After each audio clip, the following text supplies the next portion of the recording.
Ok, allora ben ritrovati a tutti. Welcome back. After a very intense morning, we've heard witnesses, we've heard young farmers with a scientific approach. So let's resume this afternoon with a video by Professor Bruce Dale, who is a teacher, professor at Michigan State University. He is an expert in chemical engineering and sustainable energy systems. He's a very fruitful inventor, 62 patents in his name, member of the National Academy of Inventors. He's the coordinator of the international group of Biogas done right. He's been cooperated with CHIB to an article that is going to be published on the famous magazine Nature. Now, let's watch Bruce Dale's video, who's going to introduce the topics that we're going to address this very intense afternoon. We're going to have 3 panels with many distinguished guests. My dear Italian friends, I'm sorry that I'm not able to be with you this year.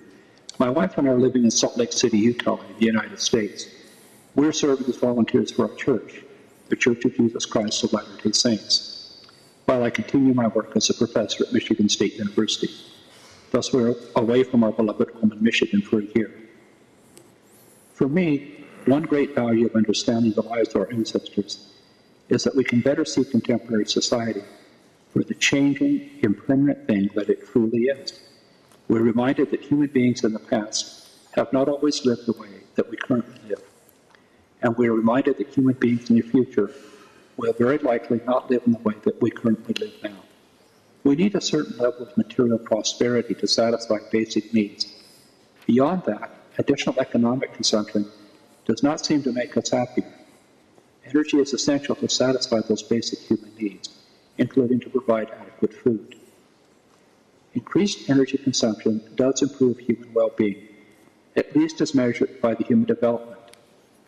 However, beyond an energy consumption rate of about 5 kilowatts per person, increased energy consumption has no obvious effect on human well-being. Over the past 200 years or so, ever since the beginning of the Industrial Revolution, the energy required to satisfy human needs has come increasingly from fossil fuels, coal, oil, and natural gas. Exponentially increased fossil energy use has brought much greater prosperity and has greatly extended human lifespans. However, it is foolish to think that fossil energy use can continue to grow exponentially. It is impossible, physically impossible, to exponentially increase the use of any finite resource on a finite planet. Increased fossil energy use has also brought many problems. These include political instability, climate change, and conversion of productive agricultural soils into desert. By desert, I mean low-carbon soils, which are inherently low-fertility soils. Greatly increased fossil fuel use has fundamentally changed all human activities, especially agriculture. Fossil fuel use has enabled us to treat fertile soils as a resource to be mined, rather than as a natural endowment to be preserved, protected, and enhanced. The mining of soil carbon, which converts fertile soils into deserts, cannot continue. It must not continue. So this brief past history brings us to the present. We will add about 2 billion people to Earth's population in the next few decades. This population growth is virtually certain. There is little or nothing that can be done to alter it. Thus, food production must expand greatly in the coming decades. We cannot run away from nor avoid this fact. As we have seen, human beings require energy to lead decent, fulfilling lives. Thus, energy production must also expand greatly in the next few decades. But increased energy must not be provided from fossil energy. If so, there will be no hope of halting climate change. Likewise, increased food production cannot be based on increased fossil energy use. Otherwise, there will be no hope of halting or reversing the conversion of agricultural soils into deserts. Simply put, business as usual is not an option. We need an agricultural revolution, and we need an energy revolution. We need to sustainably increase food production. We also need to greatly expand renewable energy production. And we must do so while removing net carbon from the atmosphere and reversing the conversion of soil into desert. Practicing biogas done right allows us to meet both objectives. greatly increased renewable energy production, and increased soil fertility by greatly increased storage of carbon in soils. As you already know, biogas done right also enables environmental benefits beyond greenhouse gas reduction, including improved water quality and increased biodiversity. With biogas done right, there is no indirect land use change with its hypothetical increased greenhouse gas emissions. In fact, the increased soil fertility enabled by biogas done right also enables increased food production. In my view, the most important short-term effect of biogas done right is that it improves farm economics by increasing revenues while decreasing input costs. Without improved short-term economic outcomes for farmers, there will be no improved long-term outcomes for the rest of society and for the planet. Thus, if bioenergy production is to increase rapidly, as I believe it must, then farmers must benefit significantly, directly, and immediately. Most bioenergy advocates seem unaware of the fact that farmers must benefit from bioenergy production. If we wanted to increase oil production, it is like forgetting that there is a Saudi Arabia. Because farmers benefited directly and immediately, biogas production in Italy achieved the most rapid growth rate of any renewable energy system I've ever studied. It achieved an incredible doubling time of 14 months. We'll publish a paper later on this year that shows how biogas done right can enable very large renewable energy production. For example, conservative estimates show that about 15% of U.S. natural gas production could be replaced by renewable natural gas from biogas done right. In Argentina, all imports of fossil energy, costing Argentina about $6 billion per year, could be replaced by renewable natural gas from biogas done right. So I wish you well in your meeting. My wife and I plan to join you next year. Until then, arrivederci.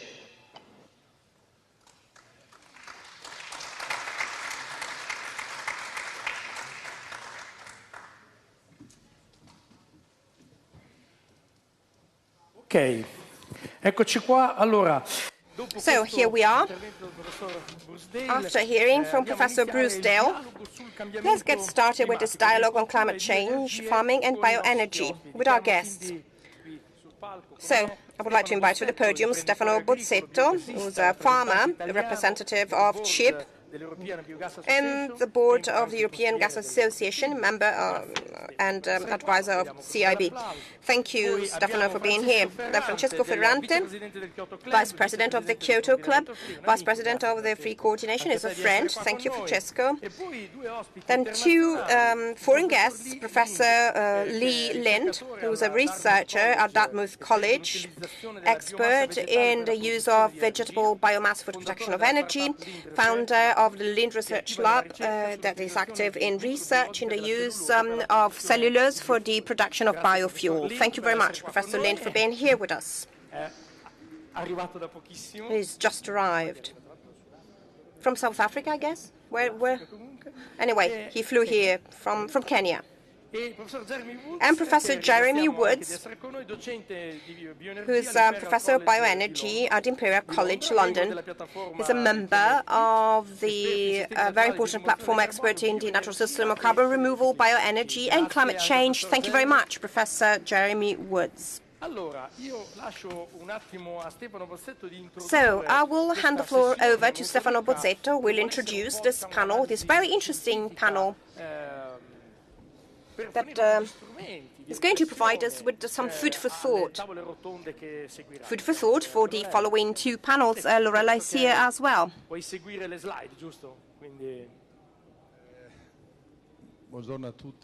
Good morning.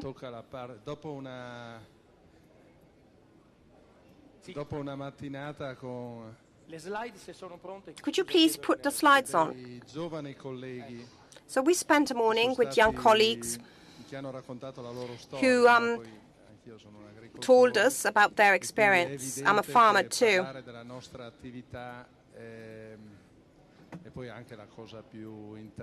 So talking about what we do is the most interesting thing. I have the difficult task, because I am no scholar here, to continue with this tradition started by Chib that has always wanted to exchange views with the academic world and with our international friends. We are putting our businesses at risk, our farms at risk. So it's very important to be pragmatic with respect to the environment, with respect to food security.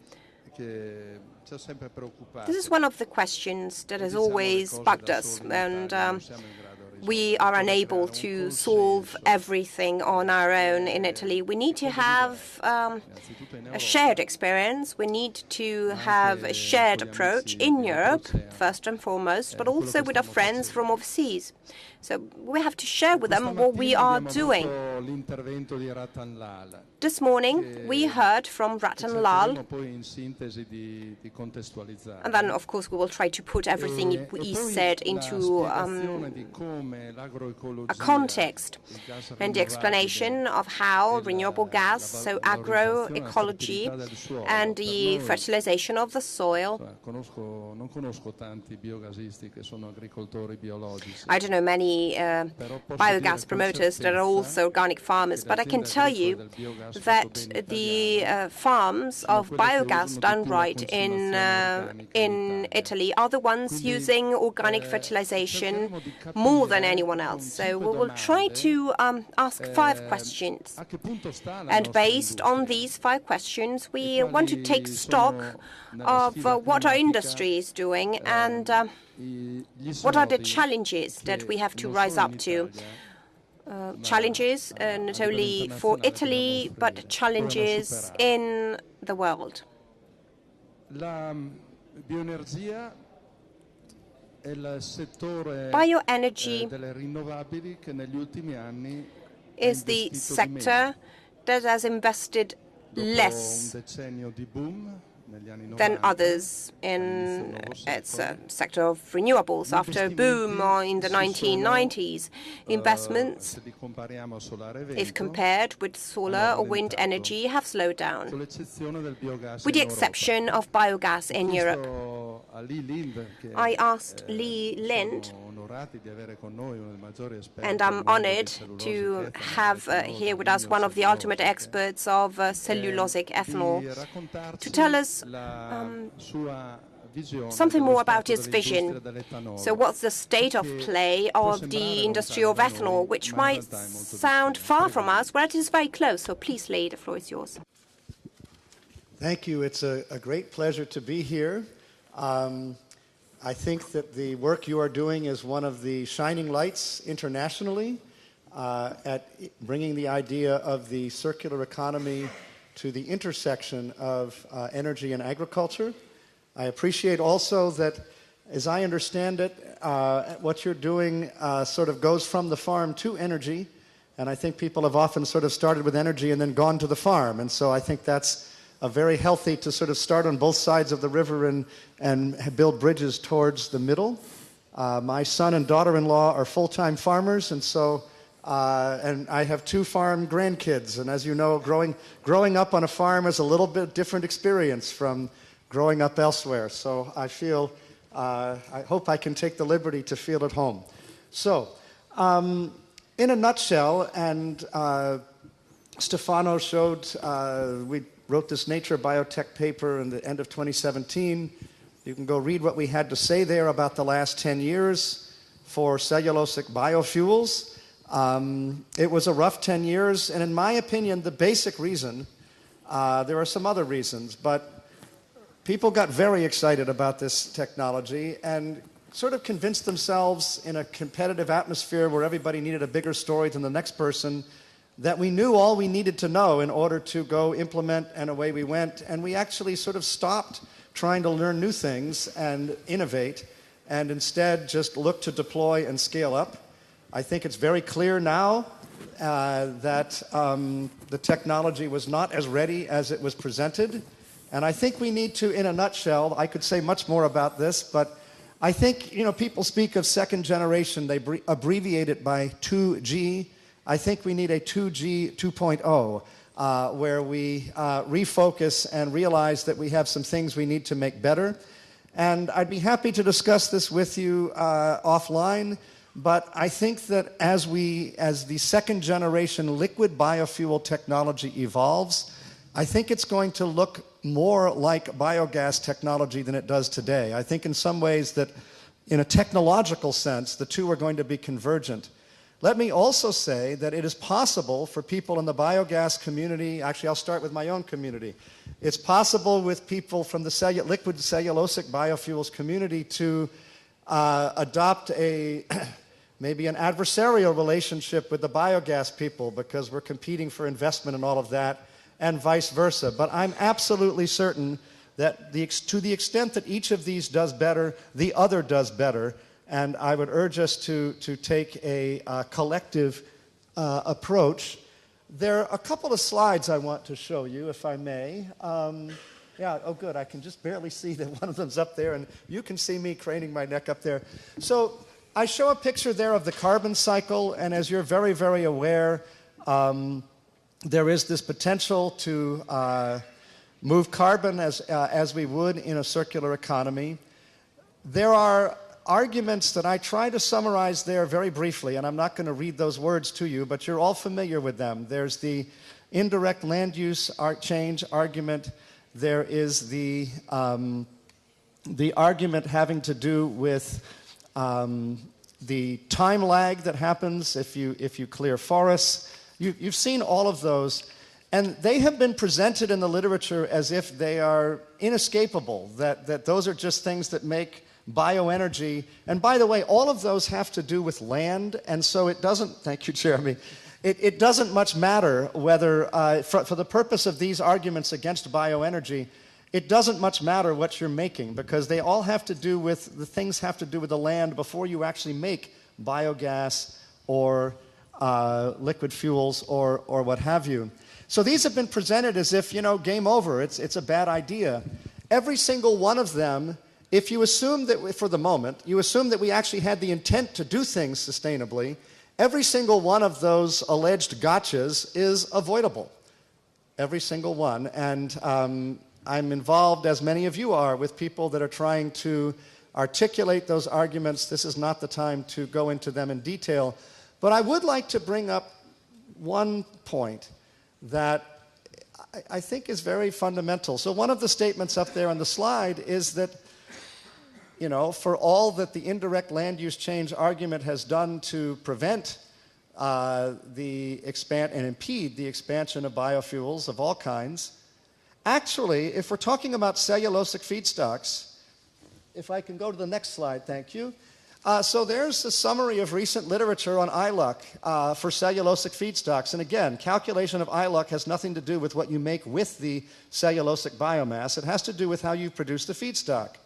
And in a nutshell, the arguments cluster around zero, and there are as many reports for cellulosic biomass that point to ILUC as having a net mitigation effect. That is, that the indirect effects have a net mitigation effect.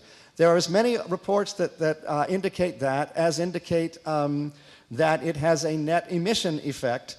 And I won't go into it, but let us just say that there are many variables having to do with how you use land that have a much, much, much larger effect. What conversion technology you use, whether you do carbon capture and storage, one form of which is in soil carbon. These have a much bigger effect, in some cases order of magnitude bigger effect than the standard deviation of current ILUC estimates for cellulosic biomass. So I think given that, there's sort of a disproportionate response. Let me end my comments with just one little, I think, instructive story. And the moral of this story is that, we tend to label things as this or that, and everything depends on how we do them. And so the example has to do with corn ethanol, maize ethanol, which I'm not particularly used to defending or advocating. I'm well aware of its weaknesses. And I would comment, though, that I'm involved in a study that originates from Brazil and is now under review. And we apply sort of the normal metrics about, carbon energy balance, net greenhouse gas emissions, and indirect land use change to maize ethanol as it's occurring in Brazil. And keep in mind, if there's one biofuel the world thinks they know all about and has sort of, put somewhere on the good to bad spectrum, it's probably maize ethanol. There are a tremendous number of papers on the subject. But it turns out the way Brazil is doing it, not because they set out to, frankly, but for various market reasons, maize ethanol in Brazil scores famously. It has close to zero net greenhouse gas emissions, and it actually has negative indirect land use change. By the way, from what I've heard today, I'm pretty confident that what you're doing has negative indirect land use change. And what I mean is, it takes more hectares to grow food without what you're doing than it takes to grow food with what you're doing. So to the extent that indirect land use change is an issue, it should work for this group, not against you. But in any case, returning to the Brazilian study, the reason the greenhouse gas emissions are so favorable is that for purely market reasons, they use eucalyptus rather than fossil fuels to power the process. And eucalyptus has a short enough cycle, especially in Brazil, that there's not a long time between harvest and regrowth of the next cycle. The reason the indirect land use change, this should sound familiar, the reason the indirect land use change is negative is because in Brazil, the maize is being produced as a double crop with soybeans. And so, again, it would take more land, since you get from the maize ethanol, you get some feed byproduct, it would take more land to provide for agricultural needs in the absence of maize ethanol in Brazil than in the presence of maize ethanol in Brazil as it's being done. My purpose here is not to champion that particular process, but just to say everything depends on how we do it, and if we act with intent, we can integrate agriculture and energy in a way that's compatible with the circular economy. I look forward to meeting and discussing with as many of you as I can. Thank you.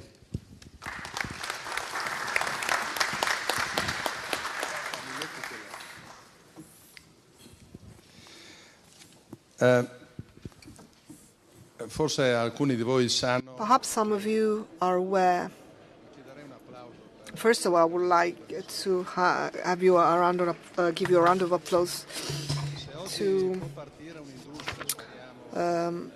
Cavaliere. And if we have a project which in the next 4 years is going to attract so many investments in the field of second-generation biomethane, we owe it to this entrepreneur, Cavaliere Guido Visolvi. As you know, he died. And I was lucky enough once to meet him, and I asked him why in Crescentino, near where you live, while a biorefinery for cellulosic ethanol was being established, all of a sudden, all around, some biogas plants were being established as well.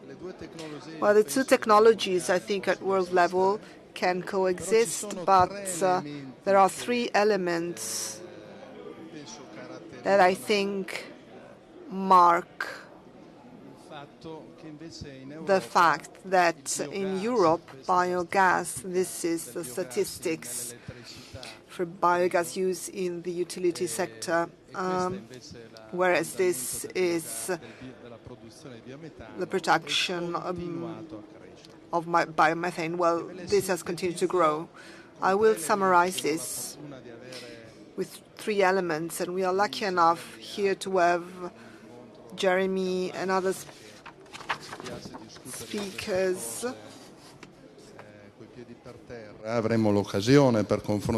So we will have an opportunity for exchanges. But anyway, there are three elements which I think are essential. In the fact that biogas is an industry that slowly is continuing to grow, and that if it were to grow also abroad, we would be even stronger. It is a patent-free technology, a low-cost technology, and it is a natural process. Biology comes from cattle breeding waste. It can be implemented at a low scale. So even though if the plant in Crescentino was a pilot plant and it cost over 100 million, But these others are investments that are smaller.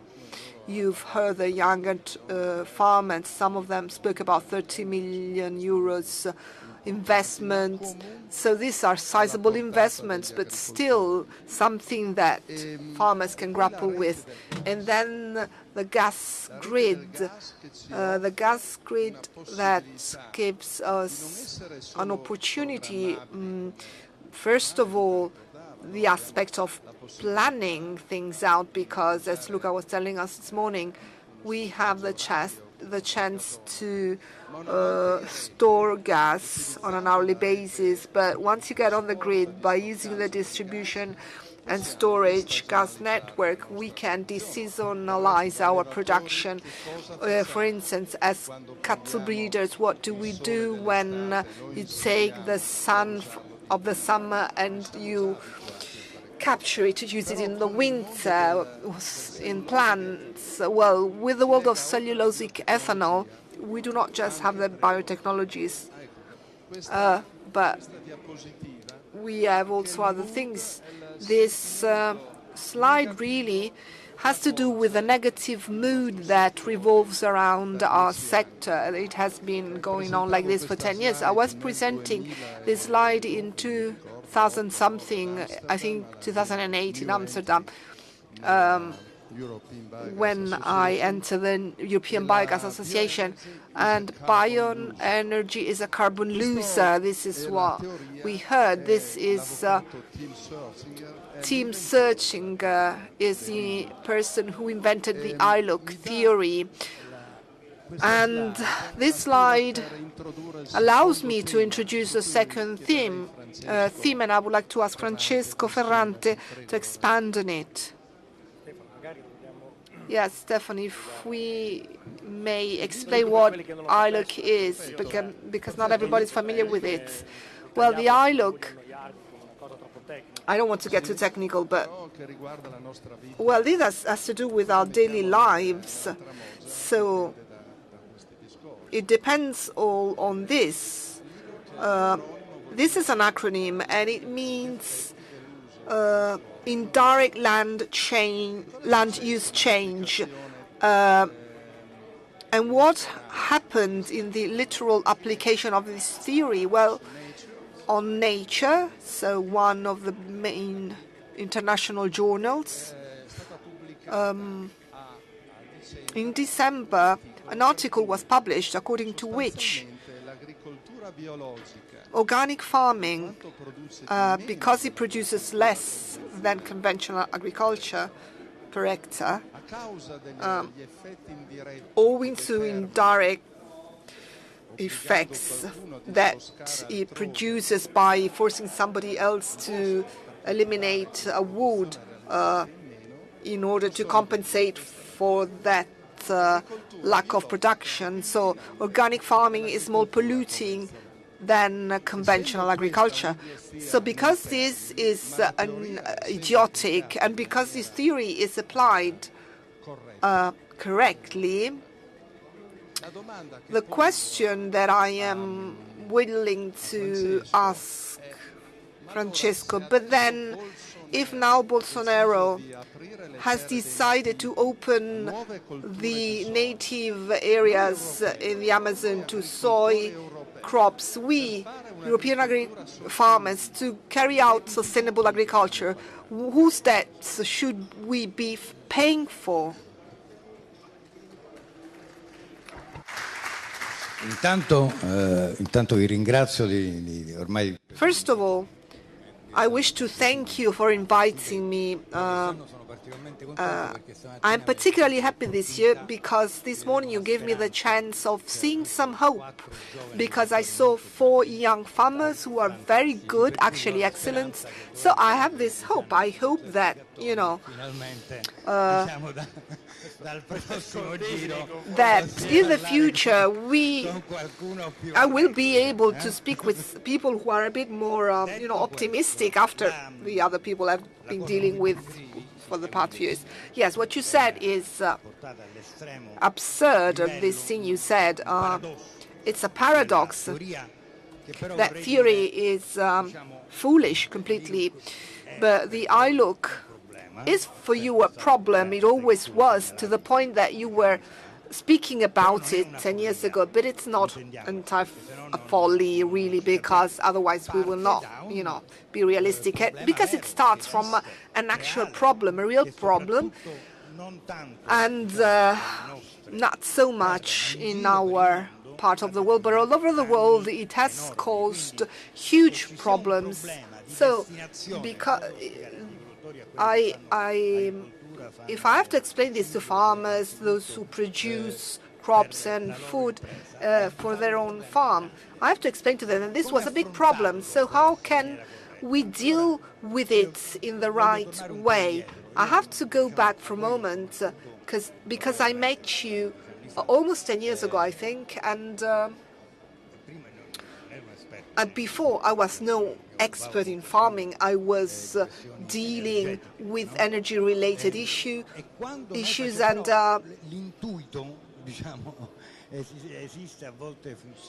sometimes intuition works. So when we passed that reform, I was in Parliament at the time, the reform that led to the first creation of biogas plants in this country, we realized that there might be some problem. We wanted to produce biogas, renewable energy sources, but we realized that there might be some problem. And with Mr. Ronchi, because we promoted this reform together, we started establishing some constraints which were a bit approximative, like the short cycle, 70 kilometers, in terms of the right use of the area. So it wasn't really something scientific, but there was this intuition. And particularly, I remember, and later, Daviana Simina is going to participate in the round table. And at the time, I was also the director of Legambiente. And Legambiente, we were saying that this issue of bioenergies is something positive, but we need to be aware and make sure that bioenergy is left in the hands of farmers. So farmers have to be the protagonists of the fact that farming as well is less and less a producer of emissions. We know that farming at the global level produces emissions and plays a part in global warming. But at the same time, agriculture can become something different, as an essential element in our common fight against climate change, provided that it is left into the hands of the farmer. So if the farmer is the protagonist of this reconversion, then I met you guys and I came to know biogas done right, these double crops, and we delved deeper into that intuition that was not scientifically grounded, but now it is, and we realized how this practice of the double crop is not just something that allows us to produce renewable energy, but as we heard from the young farmers this morning, makes it possible to promote farming entrepreneurship locally, at the local level, because without these plants, these farms would not be there. The young people told us. And it also makes it possible to protect the soil, which is essential, based on what Stefano said, and also based on what we heard this morning from the videos. So that challenge of climate change is something that we cannot tackle, this problem of the 1.5 degrees that we cannot exceed in terms of rising temperatures, otherwise changes may be irreversible. Well, we do that by focusing strongly on renewable energy sources and by reducing our emissions and getting to... But in the light of those dynamics and in the light of all the resources we have used, if we do not find a way of reabsorbing the CO2 that we have released into the atmosphere. So because we environmentalists are very much against the possibility of making economic investments for carbon sequestration at an industrial level, the only type of carbon sequestration that we like is what you guys do. Then, so this is a way in which we can answer to that idiotic statement in an intelligent manner, according to which, organic farming is more polluting than traditional farming. Because in that case, of course, you do not take into account some parameters, because Bozzetto is right in saying, well, you are those who use more organic fertilizer than anybody else, but that is related to pollution. Yes, I would say yes. So that is why I'm happy to speak about these things, and possibly with the youngest people, no offense meant, of course. This is pure discrimination, I'm afraid, on the part of Francesco.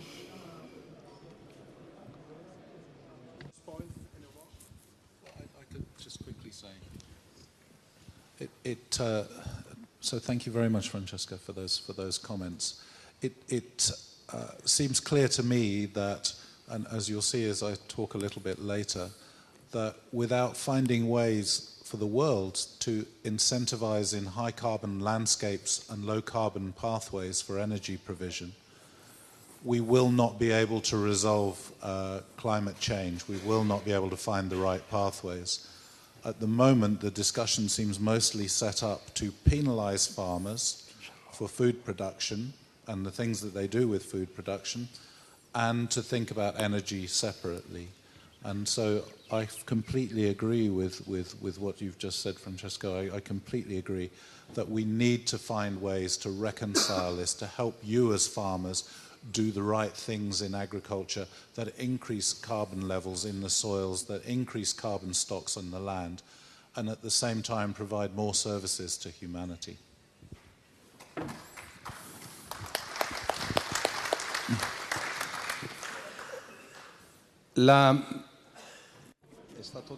So it was said that the ILUC theory is grounded, is well-founded, and we need to recognize that a big chunk of the amount of emissions we created is also related to the change in soil use.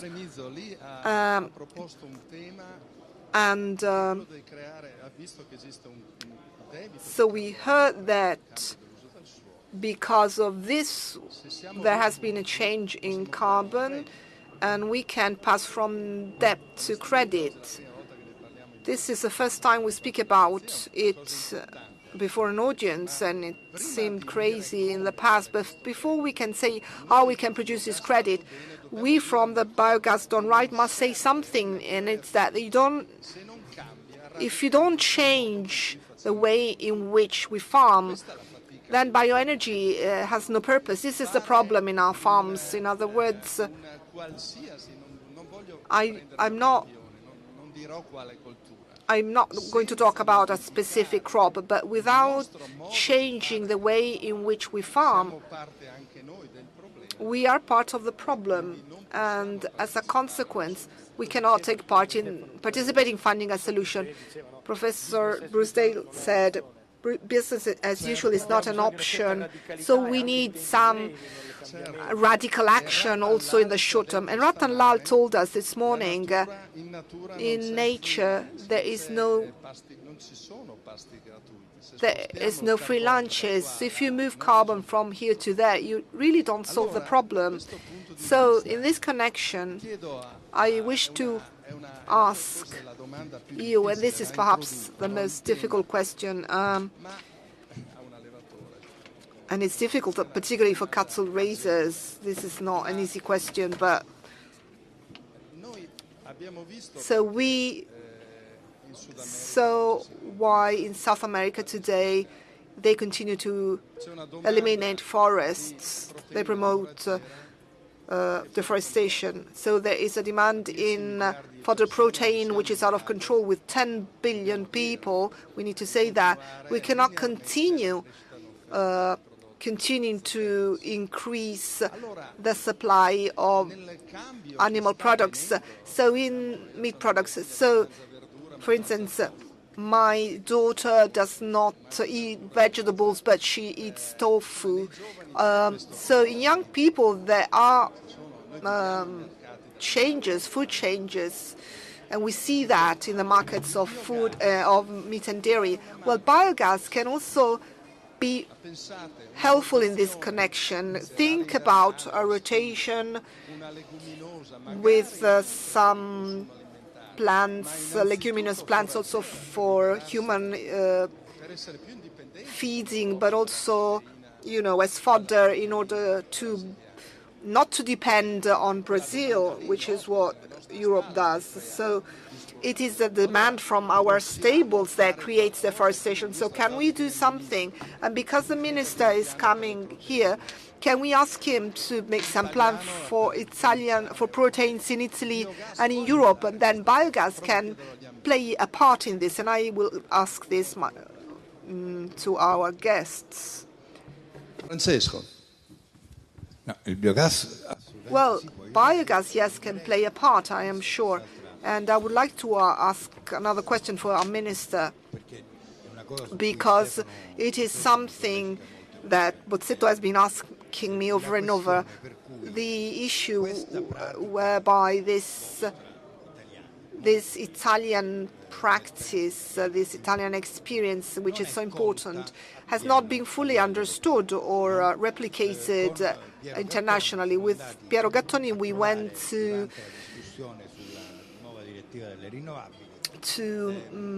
meet a great spokesperson for the European Greens, who is also their candidate as president of the Commission, a good European MP, Bas Eigen, and we went to see him and try and explain why, in our opinion, it was essential, and I supported this as an environmentalist and Piero as a farmer, include in the European Directive on renewable energy sources that double crops were an advanced biofuel. Well, we did not manage to do that, and, well, not as much as we wanted to, at least, or less than we wanted to, because at the European level, this is something that has not been fully understood, not just by our neighbors, but also in Northern Europe. This is something that they do not feel fully convinced about. And I would like to tell our minister, and those who will speak to him should ask him this question, please. Because what Stefano says is true, that biogas can be helpful, what we need is, and I know that this sounds a political statement, but we do not need to attack Europe and come out and leave Europe, exit it. But we have to be more present in Europe and support much more the positive practices that this country is developing, when they are positive, of course. And an example of the past few months is quite similar, and it has to do with plastic. The directive is being approved, is being passed. It is a directive against, and I'm very happy about it, it's against single-use plastic. But in that same directive, we tried to include the fact that, for instance, in Italy, there is another best practice, another intuition. In other words, those who produce plastic, biodegradable ones, and that can be composted. And we were not able to convince Northern Europe that it would be useful to promote that type of biodegradable plastics that is produced here. So if the industry Instead of being called Novamont, it was called Nofamont, and Stefano was called Bozzetten instead of Bozzetto, so a German-sounding name. Maybe in Europe these things will count for more. So,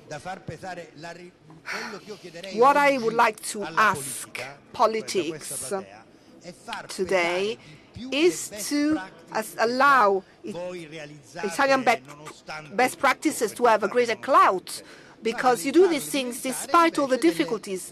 But well, these practices should not be carried out in spite of, but they should become something advanced that should be taken up by everyone.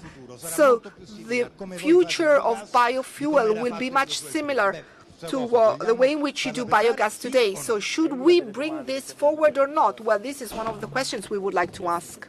Thank you. Any suggestion? Okay. L'intervento di Rattanlal. So, Rattanlal this morning laid stress on the importance of arable land. Well, I'm a conventional farmer, so NPK.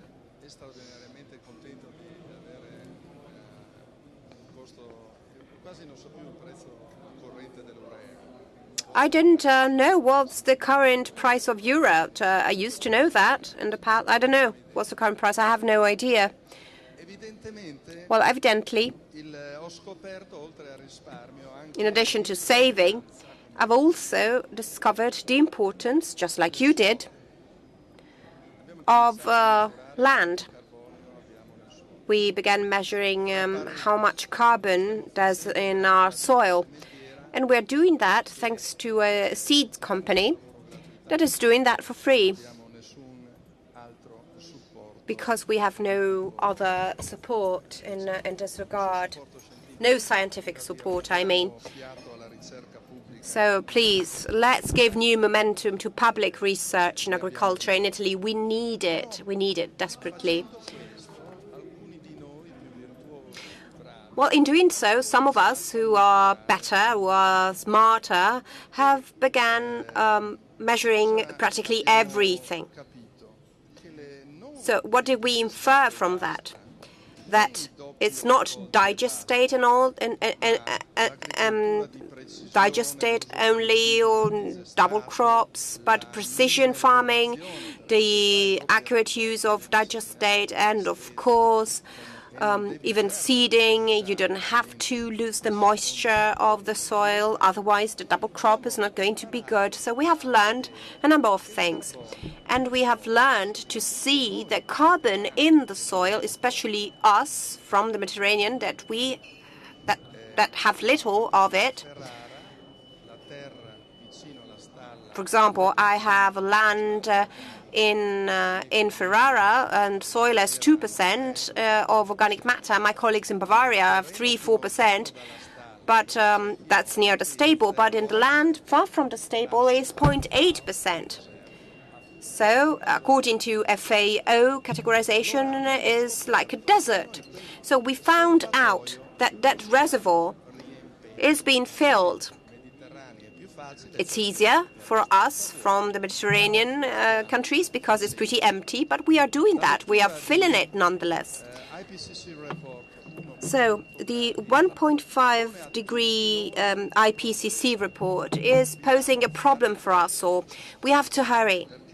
We have to hurry because the carbon budget that we have currently available, and Luca Mercalli has talked about that this morning, is not being questioned. It's a fact. It's physics. If we believe in science, we must believe in what science is telling us today. And to be fast and to hurry, I think we have to start from experiences that have proven to be successful. So we have to enhance the fertility of the soil. It is a way to produce more, better products, but it's also good for the environment. And I would like Jeremy to introduce this notion from a climatic standpoint. Thank you. Is this one working? Yes. Thank you very much, Stefano. So I think when we look at this slide, we begin to understand just how important land-based terrestrial systems are in managing climate change. And we begin to start to think, and it's beginning to emerge in the academic literature, that we really need to concentrate on that previous slide on what's called nature-based or natural climate solutions. And that means the growth of plants and the exploitation of plants. And that brings food and forests into the equation very strongly. I put up this slide because I think the Paris Agreement really was a sea change in representing it. Up until the Paris Agreement at the end of 2015, the 2 degrees centigrade temperature warming target was seen as a sort of fuzzy target, a not very precise target, quite difficult to get to, but an interesting political idea more than a scientific certainty or a scientifically founded target. After Paris, we began to understand that a real revolution was required.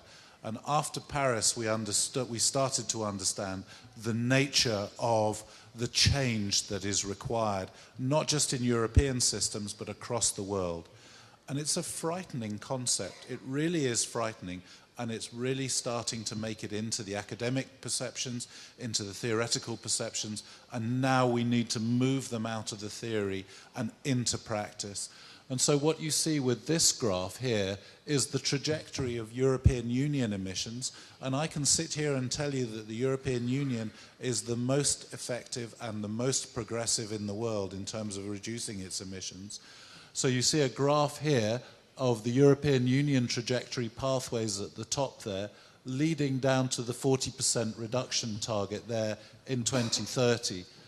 And I don't know if you look at the solid line, you can see that it already looks quite challenging to get to that 40% reduction target, but the European Union is more or less on target. If you now follow the line down to 2050, you can see the original 2050 goal over on the right-hand side, and then below it is the 2050 high ambition goal for the European Union. And you start to see that these targets look incredibly challenging for the European Union to meet. Not only do they look incredibly challenging for the European Union to meet, they cannot be met by focusing exclusively on the energy sector, on greenhouse and reducing emissions from the energy sector. And now we know that far from just reaching those targets, we actually have to get to net zero by 2050. Next slide, please. And so late last year, in fact, at the end of November last year, the high-level panel of experts that the European Commission had convened reported on its 8 low-carbon pathways that it believes can get Europe to that net zero position by 2050. And here's the report. And the only thing I want to highlight in this report is the thing circled there, up there. And that's that the high-level panel of experts reported back to the European Commission and the European Parliament and said, unless you include a circular bioeconomy in your calculations, unless you do the kinds of things that you, as the Confederation of Italian Biogas Industries, are doing, and unless you accelerate those activities, you stand no chance of reaching those kinds of targets. Next slide, please. So, I don't know, Francesca, did you want, sorry, Stefano, did you want to talk to this slide? No, penso che... I'm sorry? You have to continue? I can do if you want, or would you prefer to? No, let's go. Absolutely, yeah. Okay. I'm sorry. So, sitting on top of that target and the need to bring the bioeconomy, to bring agriculture and forestry into the emissions reductions targets, as I've said, this is not exclusively about Europe. The whole world has to find ways to do it. And that's why it's so important that we expand the light that you are shining on this sector. But absolutely critical to those arguments And I've just finished examining a PhD thesis from India where exactly the same discussion and arguments are being happened. Absolutely critical to those arguments about meeting those extremely challenging greenhouse gas emissions reductions pathways, increasing carbon in the terrestrial systems, is the ability to manage carbon in the soils. And central to that argument is that when you do manage and increase the amount of carbon in the soils in agriculture, you increase resilience of agriculture to climate change, you increase the carbon stocks, and you increase the nutrient ability of the soils to retain nutrients and decrease soil erosion. Next slide, please, Lorella. La prossima slide. So, this slide, thank you. So once that argument has started to be accepted in both the academic system and then the political system, we need then to start to grapple with the reality of the agricultural systems and the forestry systems. And that means a huge increase in innovation and in knowledge in agriculture and in forestry. And again, everything I've seen, and I've now come to this is my third Biogas Italy conference, everything that I have seen, you as the farmers in this grouping who are producing biogas, you are demonstrating the range of knowledge and the range of innovation that is required to achieve this. But this graph simply shows the scale, and I'm afraid it's too complicated to go through in any detail, but that there are so many different factors involved in improving the organic matter levels and the soil carbon levels, and improving yields and improving the resilience of agriculture and the forestry system that are required to increase the carbon stocks on land.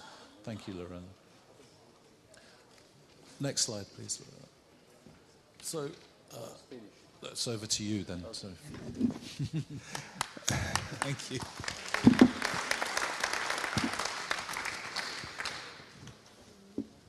Vorrei provare a concludere per poi chiedere. So, I will try to draw a few conclusions and then I will ask our friends to make a fun comment. Su quella che detta, non detta è la nostra sfida. So, what is our challenge?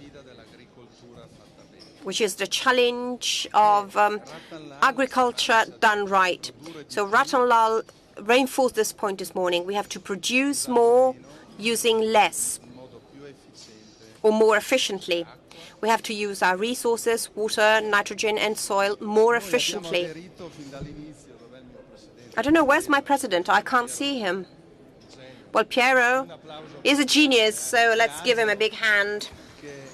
Vedi, c'è qualcuno anche che porta, mentre alcuni individui evidentemente sono, ricordati al Biogas Italy 2020, proprio Ferrante assolutamente. So, there are people that acknowledge the importance of our managers, so we have two great managers.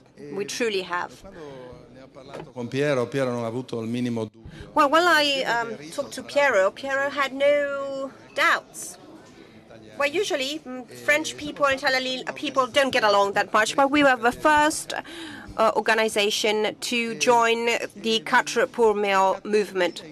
And the Quatre pour Mille began when a farmer, Le Foll, that was his name, well, he's a socialist, but it doesn't really matter, went to Ohio and said, is it really possible? The next slide, please. Is it really possible? Because you will find all different versions of this, but let's come to see us. Let's come to our farm to see what's happening. And Ratan Lal told us this morning that we have to take a carbon balance. A carbon budget, so we focused on tons of euro, but we have to use those maize stocks to produce energy on condition that you return something to the soil in equivalent of greater amounts, because the biome of the soil needs to be fed and its energy is carbon. So we have to create a positive carbon budget. For example, the problem of American academics and still don't know very well what digestate is about. So we had the honor for Ratan Lal to start exchanging views with us, and hopefully next year is going to be here with us in person. It will be a great honor for us all.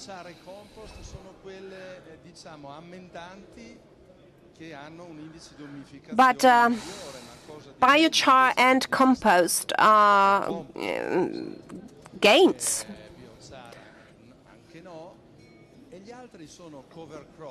Then cover crops, crop residues, and everything we produce in the subsoil.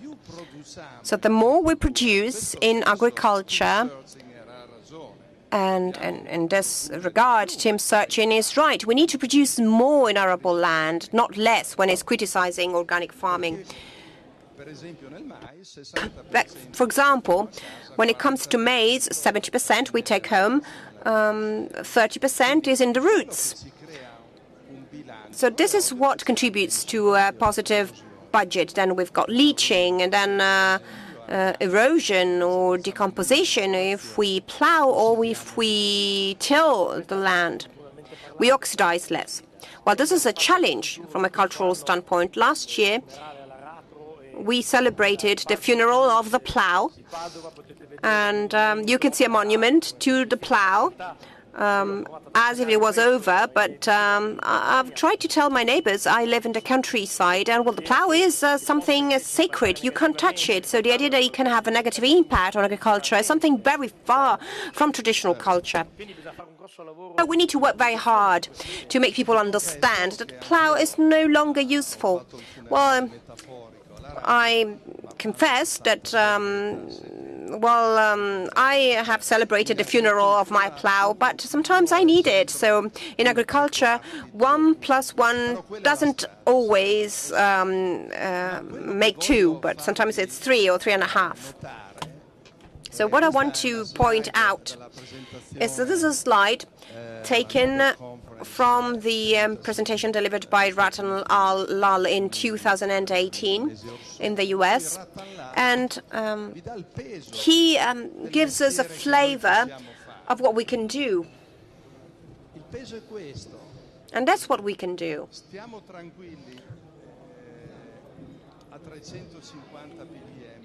We are safe at 350 ppm. When we approved the Kyoto Protocol a few years ago, I think that was the threshold.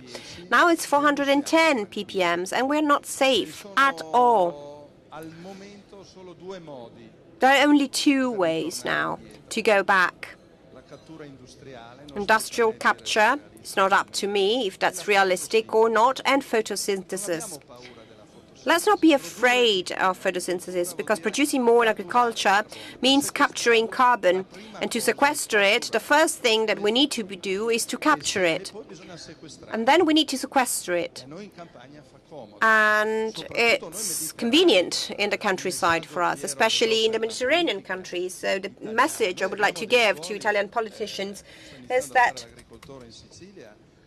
we have land that has 0.8, 0.7% of carbon. So we have to recover the first infrastructure for farming, that is agricultural soil, so arable land. And Ratan Lal gives us a flavor of what we have to do in order to rise up to this challenge. So if we increase photosynthesis, if we use the soil to improve its fertility, which is not bad, it's not going to be harmful, we can recover 157 ppm. That's the scope of the challenge. It's a scientist telling us. So I think we can trust him. And so we should keep doing what we are doing in the countryside. So I would like to ask you to make a final comment so we can conclude this panel. Jeremy, please.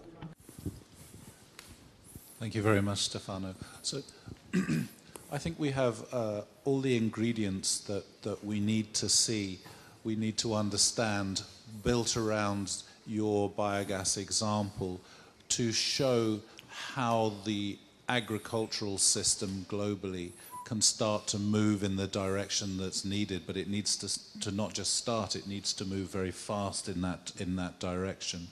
I thought I might just finish my comments by talking about the Brazilian system, strangely. So we're working quite hard with the Brazilian sugarcane industry about the implementation of biogas into the Brazilian sugarcane industry. And one of the key reasons that they want to introduce biogas into their industry is in order to control water quality and to meet new water quality standards, but also to help manage water in the land and water in the sugarcane production system through soil improvements and then improve yields for sugarcane. We're seeing that in Brazil, and I hope that we will see anaerobic digestion and biogas production become a cornerstone to new agricultural movements, new changes in agriculture around the world. And I've just returned from a meeting in Ethiopia where bioenergy is starting to be seen as a real tool to help improve agricultural production, agricultural practice.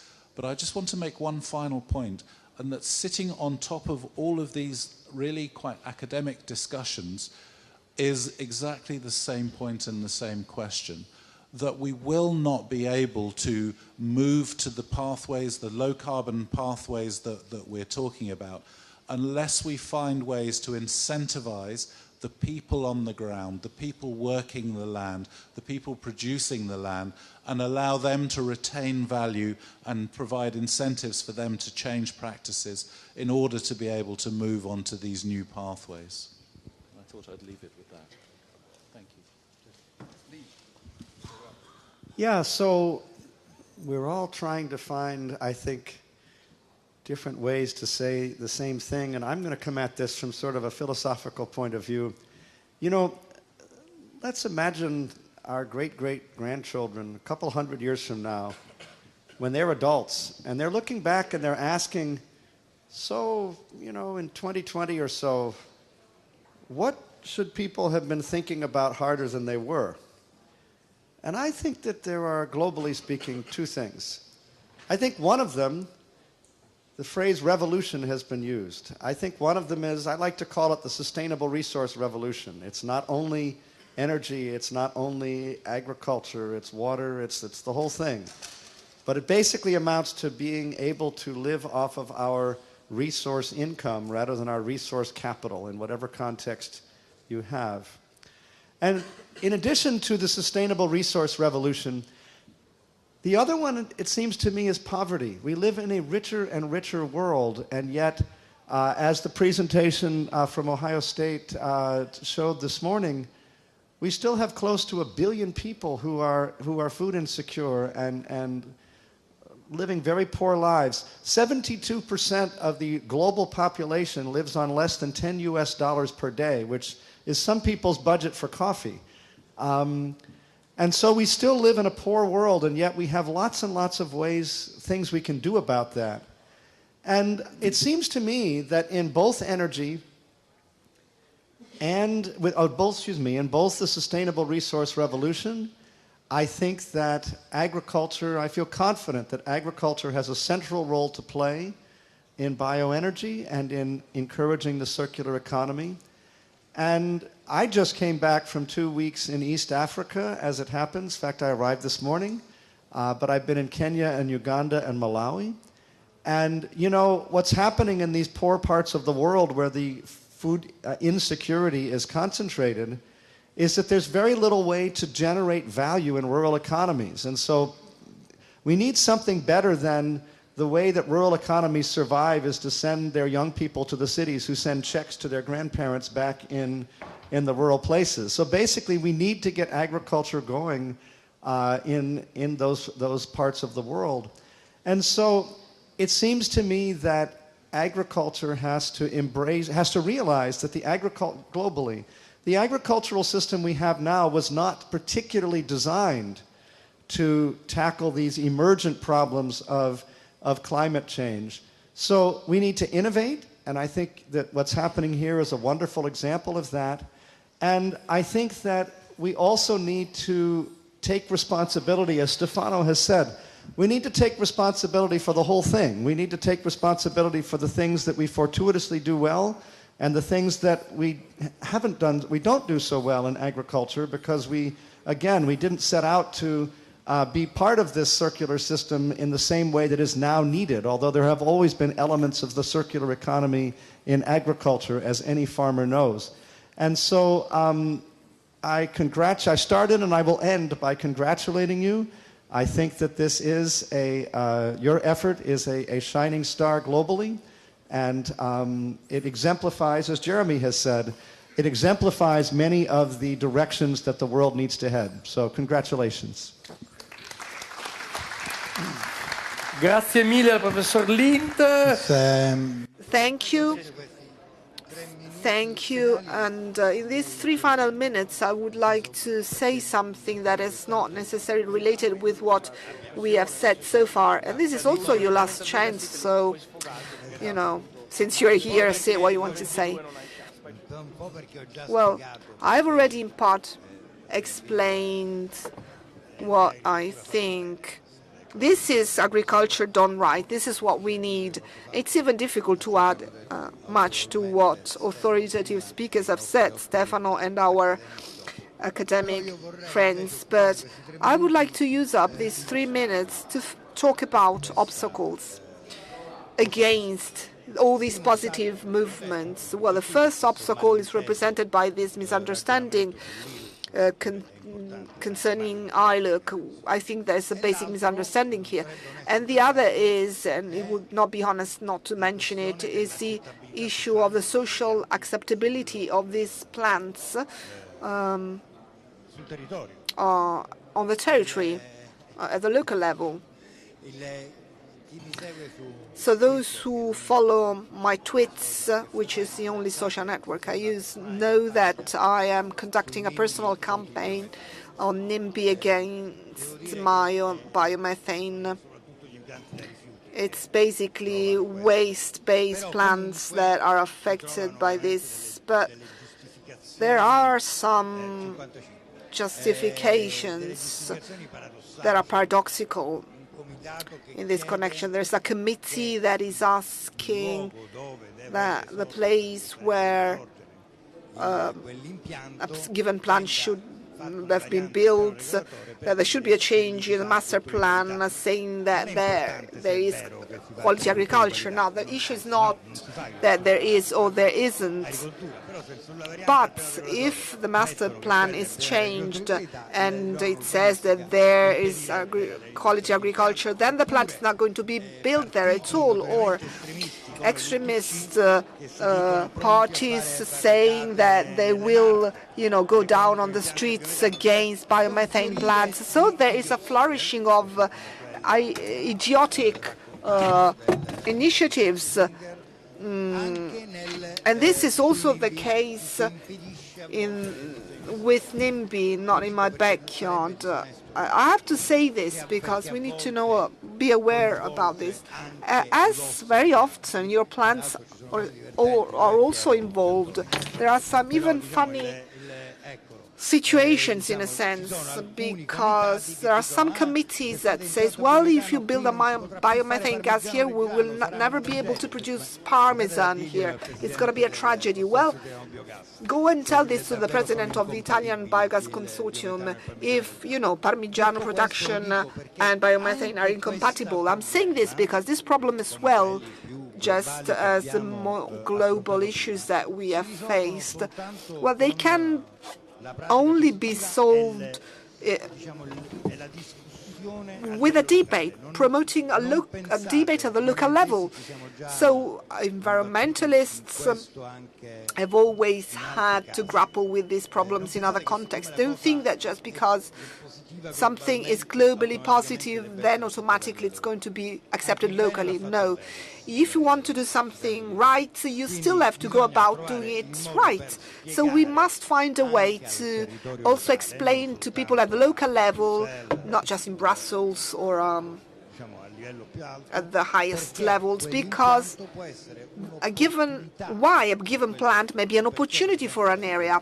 Why, for instance, farming will be functioning better. The fact that a farm is in a given area is a good thing for the entire area.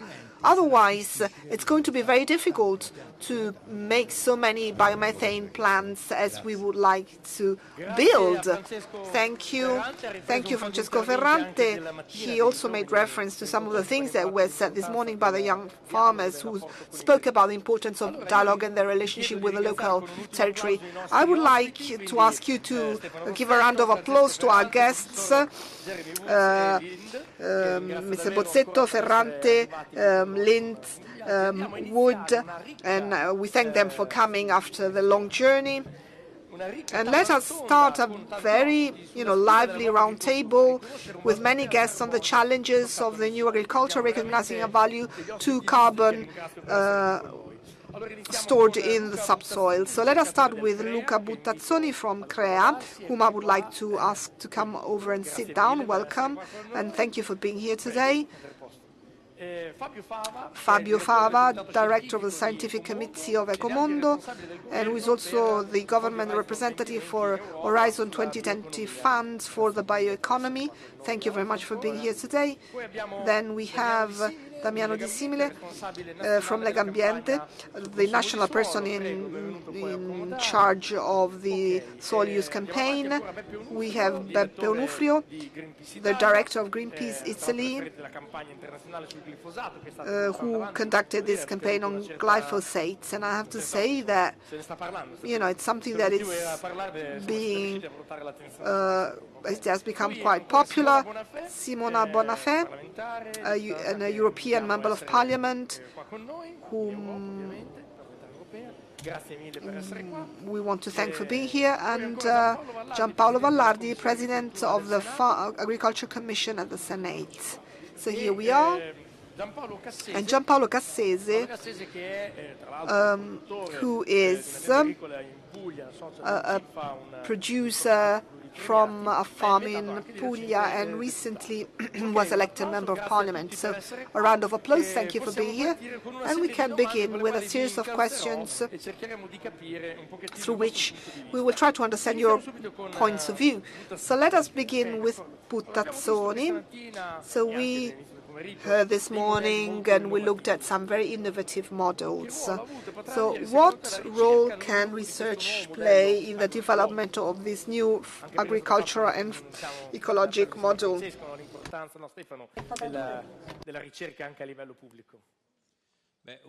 So a few words on CREA, which is a recent acronym that dates back to a couple of years ago. And it includes all the old research centers that are that depend on the Ministry of Agriculture. It means the Council for Research in Agriculture and the Analysis of Farming Economy. It is a big public research body with a staff of almost 2,000 people, and it covers almost all the topics that are related to agriculture. So we are divided into 12 centers, and I am the director of the center responsible for cattle breeding. But I'm here representing the president who was unable to attend, and I want to greet you on his behalf.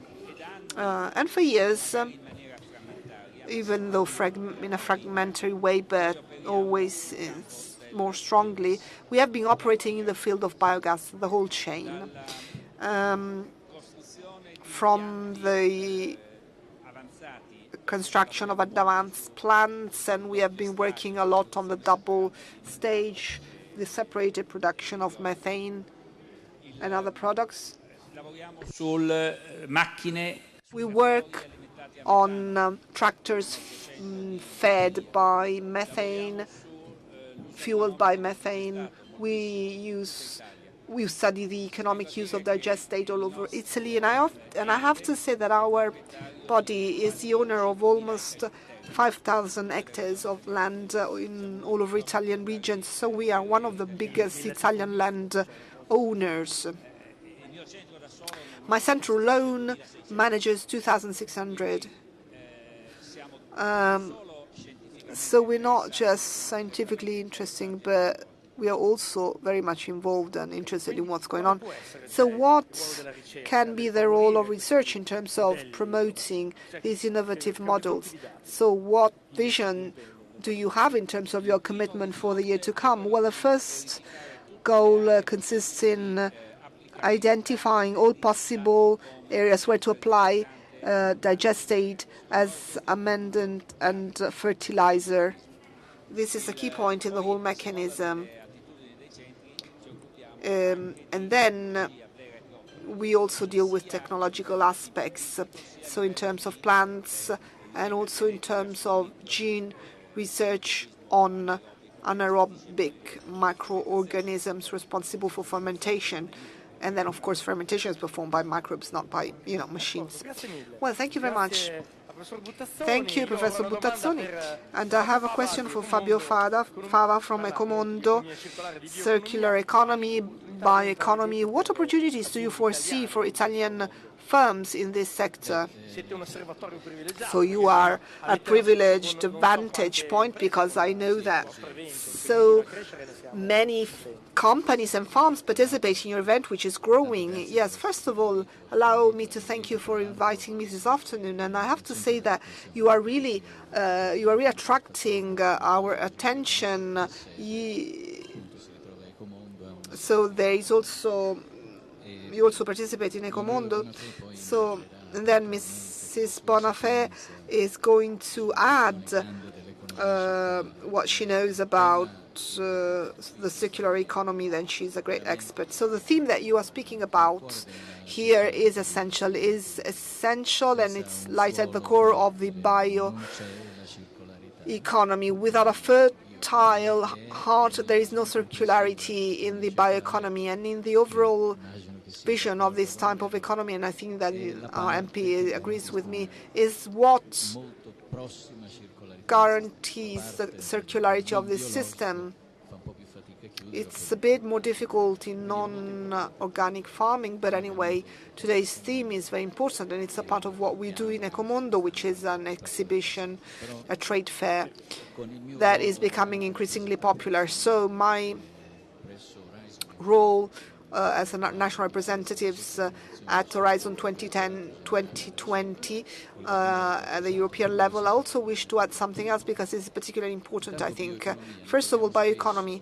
Well, we speak about it often. It's simple to quote, but then it includes so many different contexts that were addressed today, and that are so important. So farming, cattle breeding, fishing, aquaculture, the food industry, which is the first manufacturing sector in Europe, over 1 trillion euros of turnover in Europe. Then the forestry, biorefineries that refine non-food masses, biogas, and much more. So all this produces 2.3 trillion euros in Europe, 80 million jobs. So our country ranks third in Europe with 260 billion turnover and 1.7 million jobs. And to this you have to add the biogas part that I'm sure you've already mentioned. So we're talking about this. Italy ranks third in terms of research and innovation. We rank second. Also, and in terms of projects, and the Horizon projects are very complicated.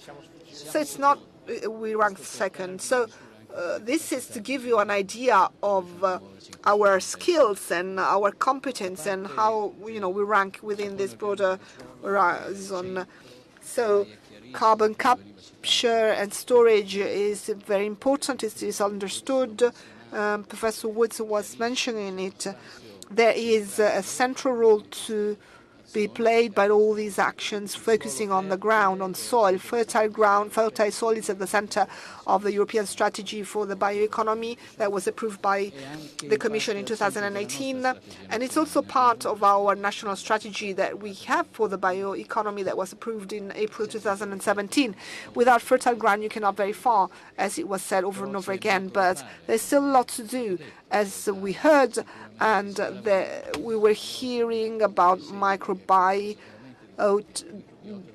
this is very important. So the community of microbes in the soil has to be managed because it is related to the availability of carbon that has to be bioavailable. So there are so many themes revolving around this.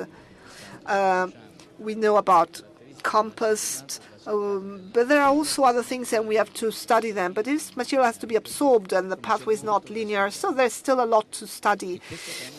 And this theme is at the center of what we do, and it's evident that you cannot have a bioeconomy without this type of soil. And in 2020, the last horizon of 2020, there are 50 million euros made available by the Commission, and then in a few months to come, we will see what topics are going to be addressed. So 50 million euros to study these aspects, at least at European level. Another 20 are going to focus on alternatives to herbicides and that chemistry that has not helped. It is not helping the soil in its activities.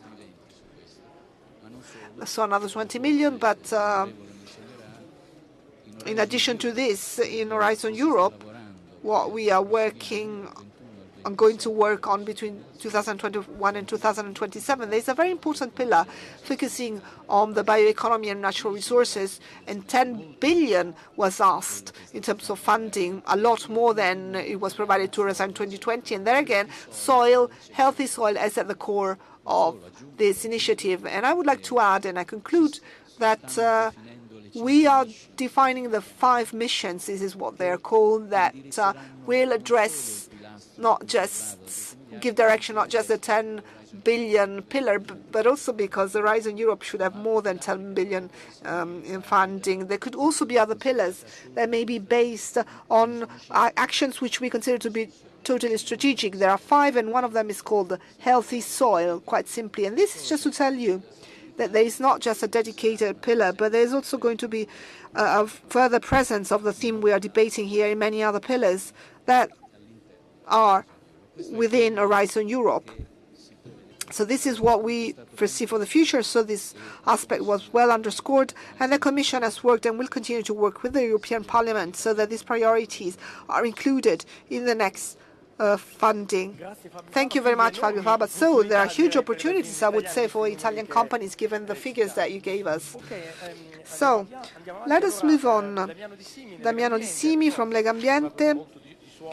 We spoke about the soil, and you follow these campaigns, but I would like to ask you, the farming model that we are looking at is based on local initiatives, so we need to achieve consensus at the local level, and how can we do that also based on your experience in terms of activism? Well, the slogan that Francesco Ferrante has made up, so that good has to be done right, has to be combined with the indications coming from Brussels with respect to the reform of the common agricultural policy, for example. What sometimes many of our European MPs try to put off this reform, a reform that should be implemented in 2020, and now people are talking about 2023. There's a new delivery model that the reform of the common agricultural policy should put in place. I think we should set aside some shyness that we have seen, shyness in fearing overcoming the past. We have a system of agricultural aid that depends very much on contributions per hectare. It's a system that has been seriously challenged by the European Court of Auditors, and every time the European Court of Auditors has addressed the common agricultural policy, it has been very strict and very severe in its judgments. And I think that the Italian Court of Auditors maybe should give the same opinion and make Italian politicians be extremely afraid, which they are not. So I think it's important to realize that the idea of having aids very much linked to hectares is part of the past. It's part of the 1970s tradition, which is overcome by now. So we have to start thinking that we don't have to pay agriculture based on the hectares of arable land, but based on the services that farming can certify or can deliver, services that can be proven to the European societies. The only chance that we have today to have a longer-term vision. And I think that the carbon credit that agriculture can prove is something we have to rely on, is leverage that we have in strategic terms.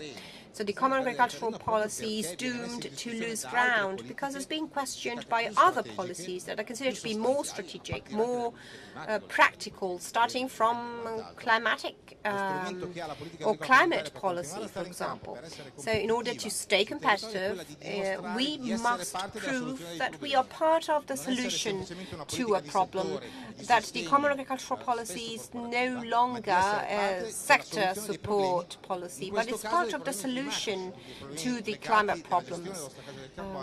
Problems that are very much linked to the carbon stock in the soil and the management of this carbon stock in the soil, but also a solution to social problems. I'm an environmentalist, so I'm not that expert in this field, but maybe I could say that there is land that is intensely cultivated and land that is abandoned, but there's very low labor density, and this is a problem that affects rural areas, and I think we should consider this aspect as well.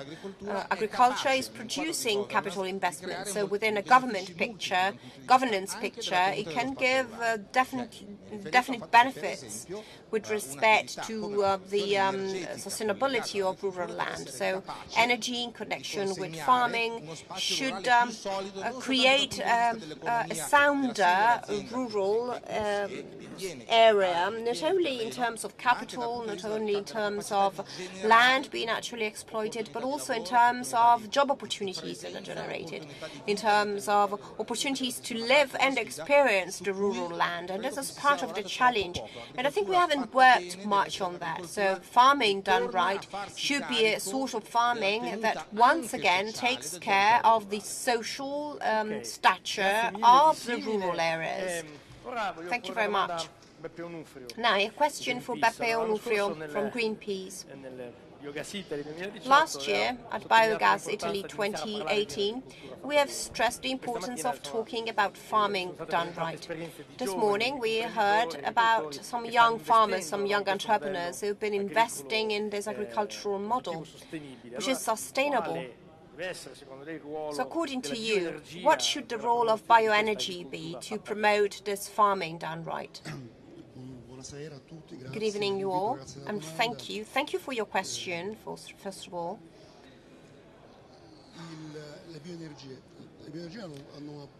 Well, bioenergy.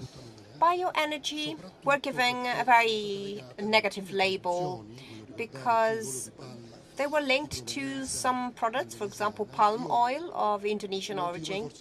Many of you know that, but it's better to reinforce this point. The reason for which, with respect to biodiesel, there was a harsh debate that ended up in freezing the consumption and development of biodiesel in Europe is very much linked to the fact that these crops are the result of deforestation of tropical forests. So basically burning feedstocks, so it's just as if they were burning coal to plant crops. So by making a budget, people realize that biodiesel is way worse than diesel derived from oil, but this is not true for biogas. And we have to explain why bioenergy has this negative label. There's a reason, and that's the reason I've just explained. So bioenergy, in your interpretation, can play a key role. can play a key role. It's not true, it's not said they're going to, because there are a number of problems to solve. There's a cultural problem, there's a political problem, and there's a technical problem. The technical problem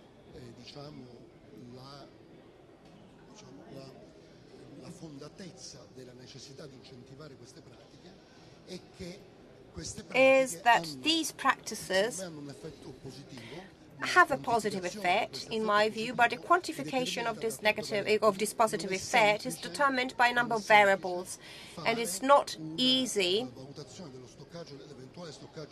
to make an assessment of carbon storage, which depends on the specific local conditions, on a number of things. It's not easy. So there's a technical problem, and this technical problem, of course, translates into a quantification. If we look at the statistical data for CO2 emissions, this is included in these statistical data in a simplified manner, in simplified terms, and hopefully there will be a way more sophisticated technical and scientific approach to these statistical data compared with what we have today. There's a political problem also, because we should amend common agricultural policies and a system of incentives that end up increasing CO2 emissions, because they basically fund activities that have to be changed. Like all reforms, though, those that have something to lose are strong and are part of the market.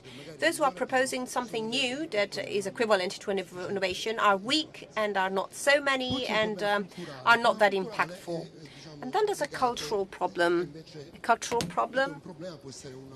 Well, an opportunity rather than a problem. One of the best things I have seen when looking at your projects is not only the fact that there are young people, there are young entrepreneurs that are choosing to work in the countryside. But what I see is that the approach needs more innovation, needs a more sophisticated approach, and needs a greater technological skill than what we have. And that's what we need right now, is what Stefano was saying earlier. When we look at carbon rates in Italy, we know that there are desertification phenomena also in the Po Valley.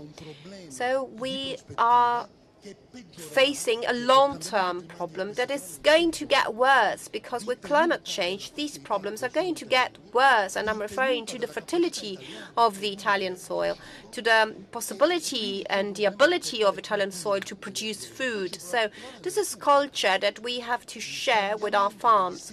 We have to change our lifestyles. This is one of the ingredients without which we won't be able to rise up to the challenge of climate change.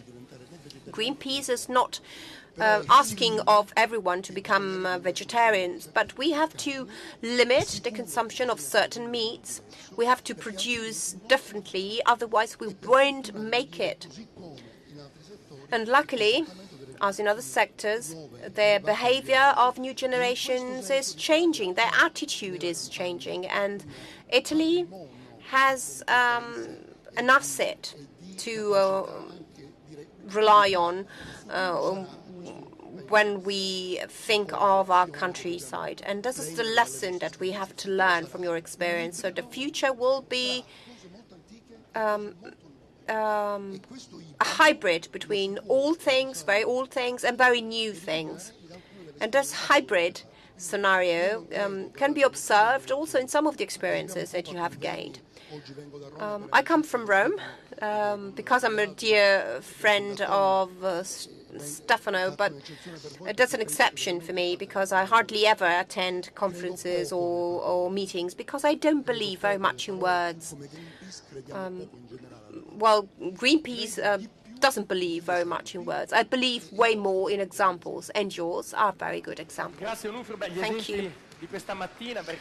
Well, this morning's examples of our young entrepreneurs were really enlightening. So they were going in the direction you've just mentioned. So awareness, So responsible choices and innovation. We saw some very impressive numbers this morning in the quantities of private investments in innovation, research and development, precision farming. So when they are put in a condition or in a position of contributing, they are showing this extraordinary ability. So Simona Bonafeo, she is an MP. She was rapporteur of the Directive on Circular Economy. Can you tell us something about what has been done and what are the prospects for the future? What's the future outlook? Because maybe we could propose something. We don't have to follow Europe blindly, as people always think we should do.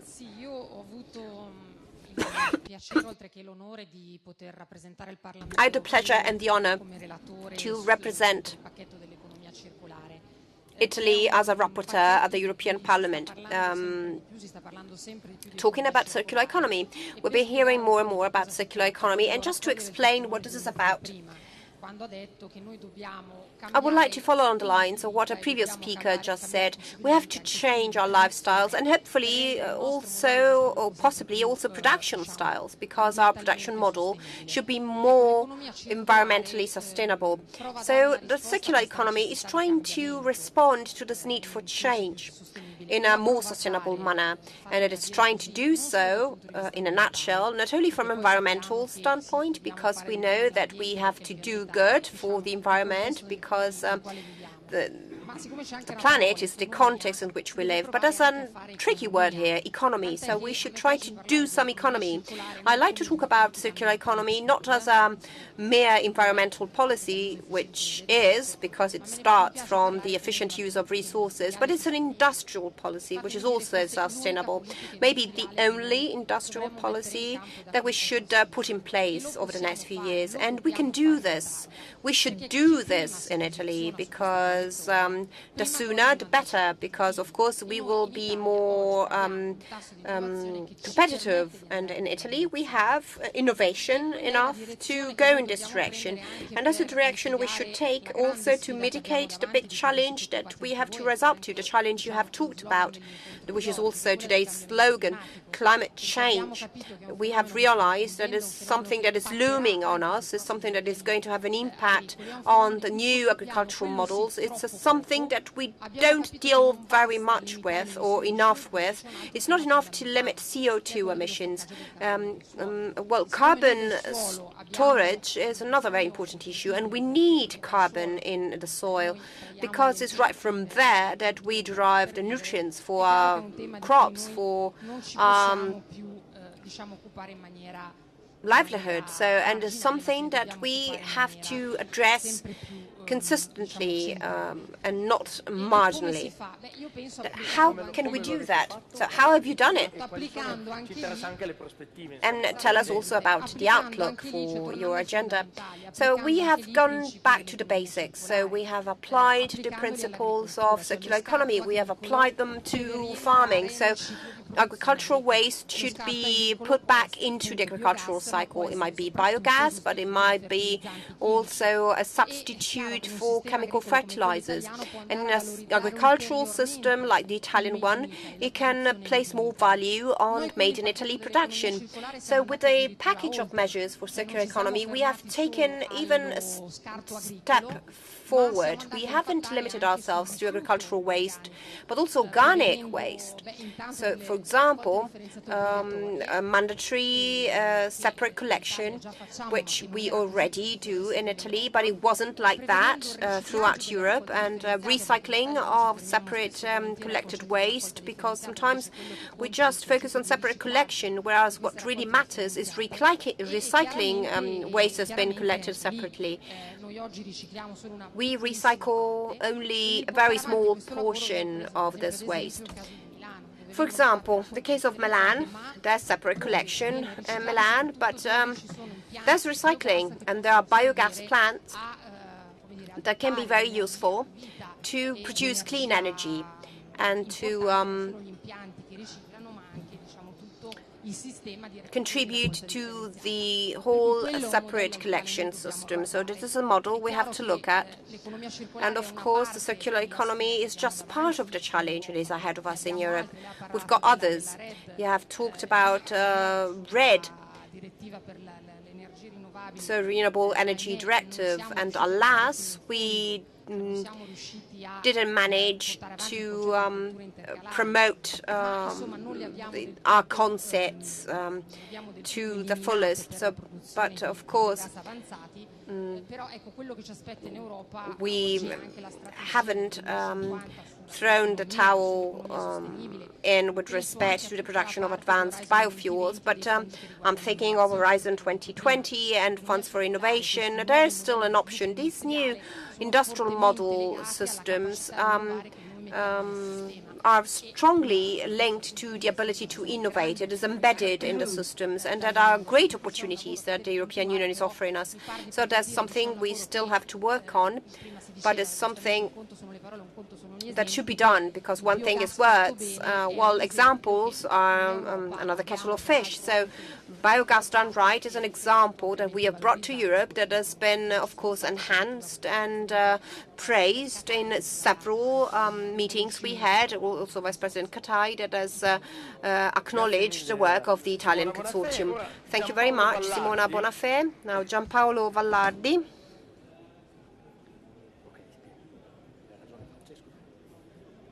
Giampaolo Vallardi, President of the Agricultural Board of the Senate.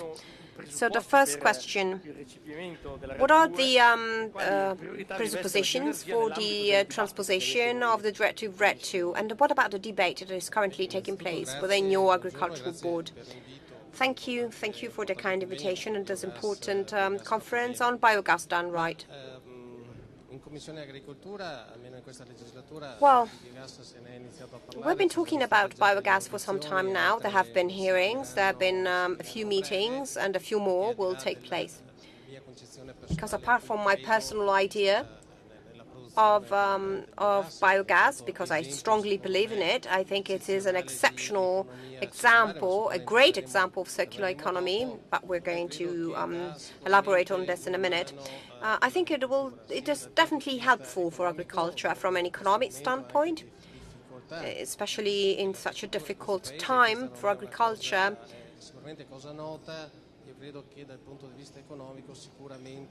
I think that biodigesters and the whole biogas cycle is a great source of income, supporting farmers.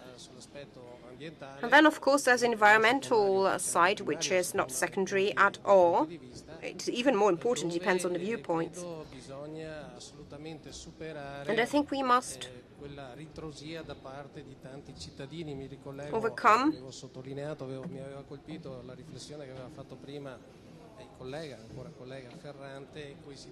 some skepticism. Ferrante said that to build biogas plants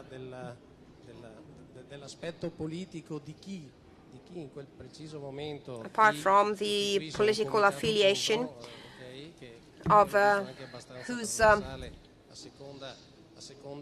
promoting a given approach or not, well, quite often we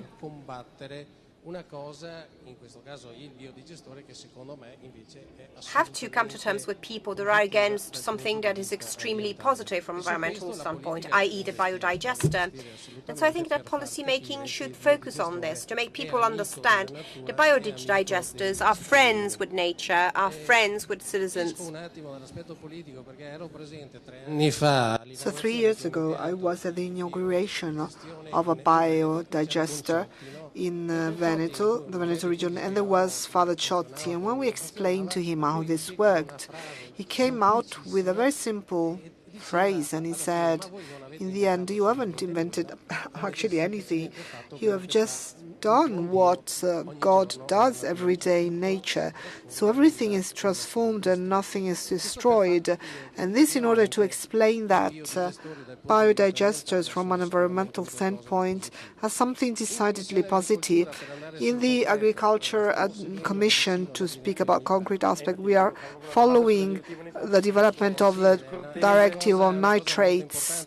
Yes, this is very important, of course, because we know that in Campania, but also in the Veneto region, there are so many regions where great difficulties are being met because there are levels of nitrates in the water tables that are too high, and we have to change the rules. So we are working very hard on this together with the Environmental Commission, because farming and agriculture, of course, are two aspects that are strongly related. You cannot have an environment and no agriculture and the other way around, of course. So we are working to ensure that there are no bad practices in, for instance, the use of compost, but if this is better diluted all over the national territory, we know that there are some areas that are lacking in fertilizers.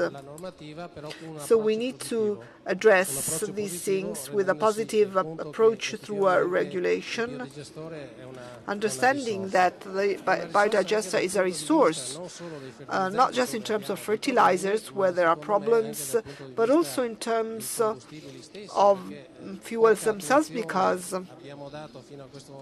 so far we not really focus on the topic of mobility, and I think we are focusing too much on electric cars, without forgetting that in Italy, if you look at the way in which energy is produced, and 50% is still coal-based, if we use methane or biomethane, perhaps it would be better. And so far, we know that it was difficult to make this fuel more popular at the national level because distribution has been limited, but we would do something very positive. Yes, I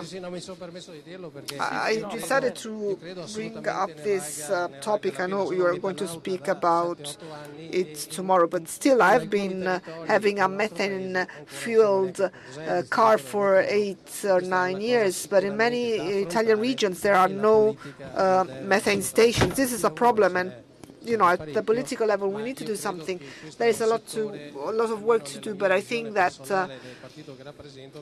in the mind of my party, I think that this sector has got huge prospects. Now, Giampaolo Cassese, who was here last year as producers, I think he received an award for his products, cheeses, but he's now here as a member of parliament now. My question is this. What can you bring to us about your previous experience? Yes, first of all, allow me to thank you for this invitation. I had forgotten this detail, the fact that last year we had a video conference and I was unable to be physically here to receive this prize for the level of environmental sustainability achieved by my farm. So after many years of activity throughout my professional life as an entrepreneur, I tried to set the good example, and first of all, I was the manager of a very highly diversified farm. So productions went from oil to dairy products, cattle breeding, production of eggs, so a lot of waste. So more than 10 years ago, in a pioneering way, at least in my region, because here we have another member of the consortium who's also a leader. I don't know if it was me or he was the first to create a biogas plant. plants fueled by waste products. So as early as 10 years ago, I started my pathway. And it was a very important pathway because on the one hand, I created a new cash flow that was important for a farm that was in a crisis because 10 years ago all farming products underwent its fate. And so I believed in something new and innovative, but also in terms of environmental sustainability was a big step, because 10 years ago we started speaking about these themes with greater attention, and also consumers were paying more attention to these themes. We then received some national and international prizes that earned us, the headlines, and we participated in TV programs. And I managed to promote my products. I'm not advertising. I'm just saying that if you set a good example and if you work effectively, then you get results. And even when farming is undergoing a crisis, because I know that all farming sectors are undergoing a crisis nowadays, well, those firms that manage to innovate and diversify their production and focus on sustainability, well, they are less affected by that crisis, or maybe they're even growing and are not affected by crisis anymore. So, to give you an answer, a year ago, I would never have imagined that one day I would be here in a different position, but citizens thought I could, represent my territory at Parliament, and I became a member of the Farming Commission and then a Commission for Production Activities, and I'm actually replacing the Secretary Crippa. So mine is a special position in a sense, but I decided to participate in these two commissions, even though I have a lot of work, because these two commissions could represent better my commitment to these two topics, because for a long time we spoke about a political world that is not paying attention or is not knowledgeable enough to face issues such as those we are talking about today. So I asked myself, what better way could I find to participate in commissions, if not this, because I have my own experience to share. But this was also evident recently because together with my colleagues at the Senate and with the government, we also worked with Coldiretti and the consortium of biogas, and we worked on that amendment that we included in the budget, allowing biogas to continue to live also while waiting for the new decree which is going to be passed shortly. But I have to say that biogas done right, well, initially it did not start as well as we hoped, because biogas that is focused on speculation is not good, because it does not tally with the real vocation of farming biogas, and that is create a virtuous process for the soils and for the environment. So acceptability criteria, eligibility criteria were set down when we decided to develop this regulation. So we're talking about waste percentages, etc. When you start looking at the matter from this standpoint, in other words, that of creating virtuous cycles, we are very much available to, reasoning together on how to focus on supporting this form of sources of energy for the future, also because there are so many challenges before us. And I was saying 10 years ago, for instance, I started with this experience, and it means that those who started before me must almost change their own plans because they are almost 20 years old. And so we must try and understand how to continue to remain in this virtuous cycle. If we need to, get together and merge, we have to do that. We have set out the criteria, and thanks to this virtuous activity, we will be able to have access to new forms of incentive. And farming, as we were saying, can play an essential role in the decarbonization through the use of digestate in the soil, and particularly in that with that. And I myself experienced this very positively in my firm, because I've got 400 hectares and we do organic farming. So I found in this organic compound a great ally. And then I also managed to sell it to nearby farms that were also producing organic produce. So we have to replicate this type of commitment, but not just through this, because decarbonization also takes place through a reduction in the use of fossil fuels. What the government wants to do in the field of fossil fuels has already been written down also through the moratorium on oil prospecting, which we have introduced in the budget. And decarbonization, however, also comes through using biomethane-fueled tractors. So there are many agreements made with the consortia and with the government. We must also put mobility companies under pressure because, of course, we know that there is bureaucracy, but methane-fueled tractors are not there yet. Even when you go to trade fairs, you don't see these things. Well, they're just models, but they cannot be used. So let us start thinking about biomethane also in terms not just of electric engines. Electric engines are good if you use thermal energy, but if you do not use it, then perhaps it's better to leave electricity aside and focus on biomethane. But then biomethane has to be used in tractors. It should be used also for mobility purposes. And a piece of news of today that I read, it's here, and I did not speak with Mr. Kripa, the Undersecretary, even though we met yesterday. It's that the procedure that involved Europe and the government in signing a decree between the Interior Ministry and that of the economic development of methane stations open 20 hours a day. This is going to be another revolution because people who've got methane cars can finally, use this sustainable source more easily. But we have to work to make sure that tractors are fueled by gas, biomethane done right. I will not say anything else. Thank you very much for your attention. Thank you, Mr. Cassese, because time is almost up. There is also another round table with the Minister.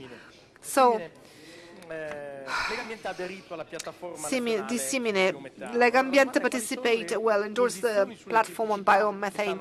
So what are the position concerning the difficulties for the development of biomethane? Noi pensiamo che ci sia una farraginosità nel sistema decisionale italiano che francamente è straniante. Io mi sono ritrovato recentemente, io sono qui nella Lombardia, quindi mi sono ritrovato anche in alcuni di quegli episodi di NIMBY contro impianti di biometano, in particolare di biometano da forzo in questo caso.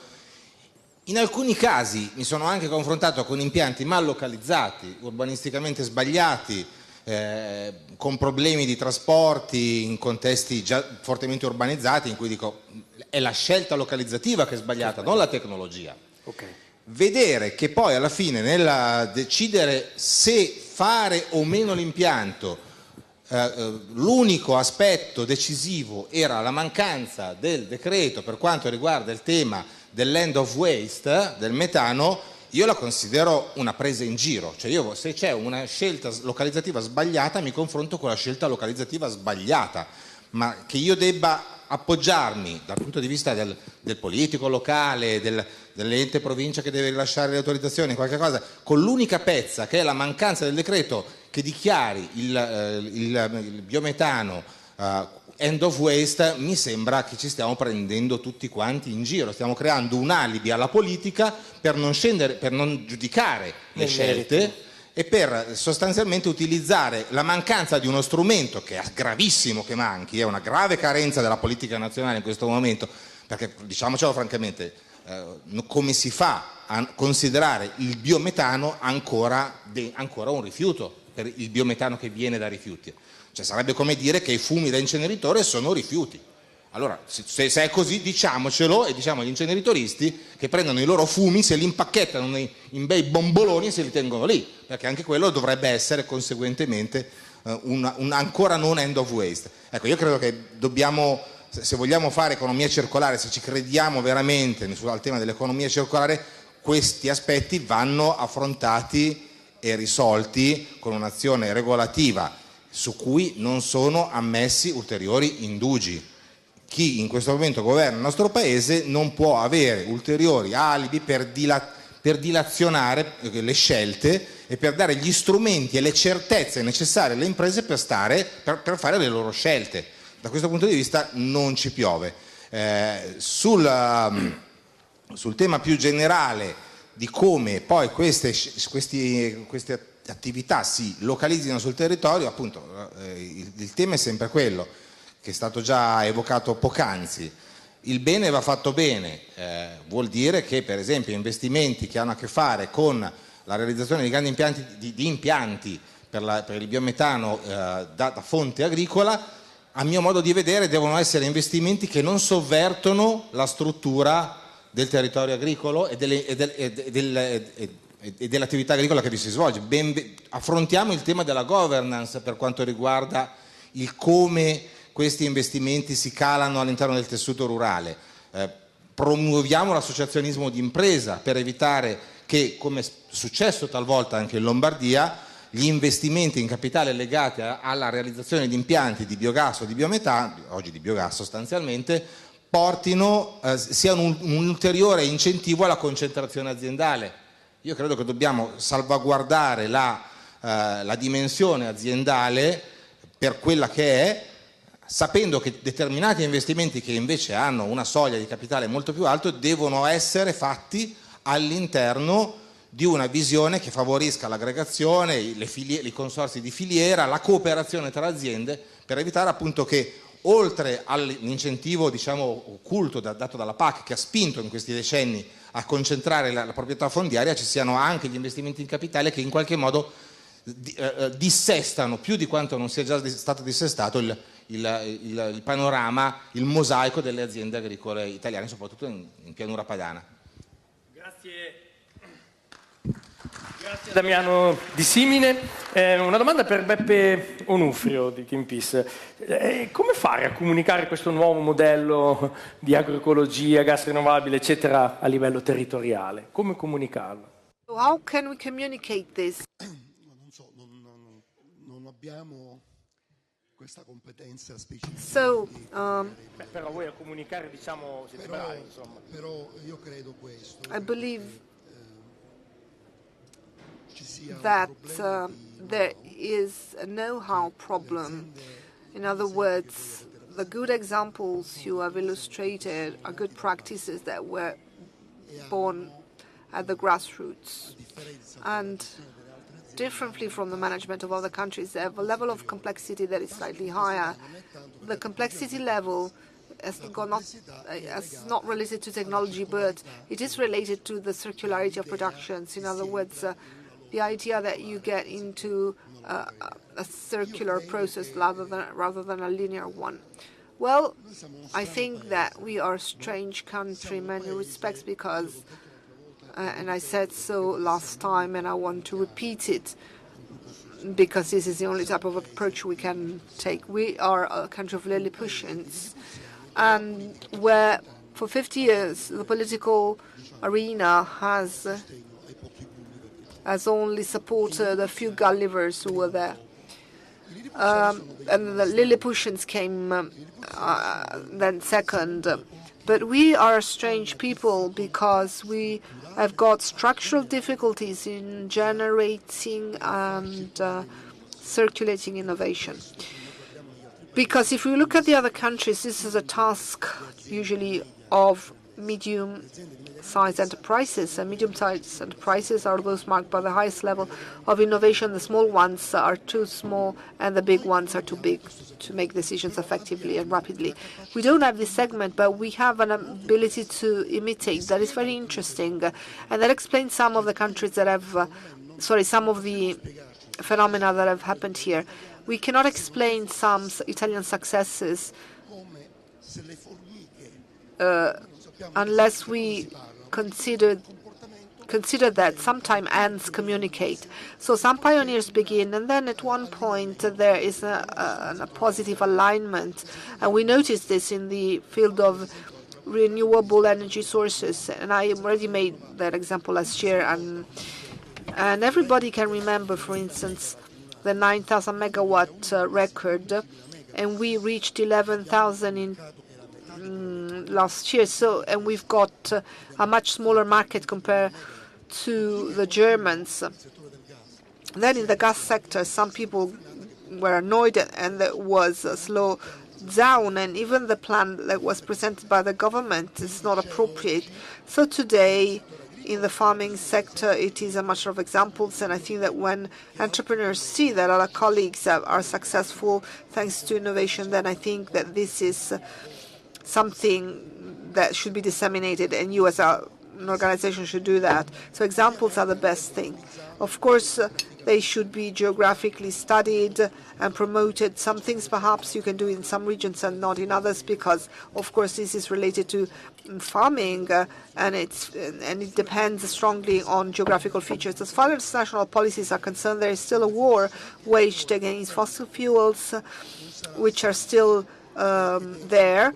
It's not going to be easy. I find it quite absurd, the situation in which we are. If we look at renewable energy growth scenarios, we're going to be depressed until 2025, which is unacceptable.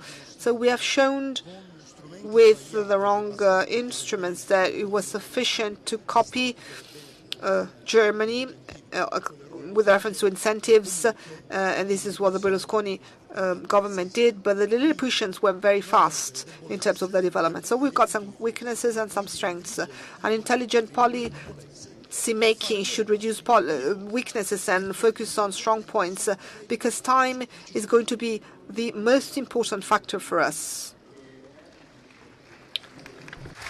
Grazie Peppe Onufrio.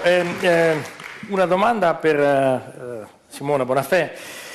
Prima ha parlato degli stili di vita. So you talked about lifestyles as very important, fundamental, dare I say.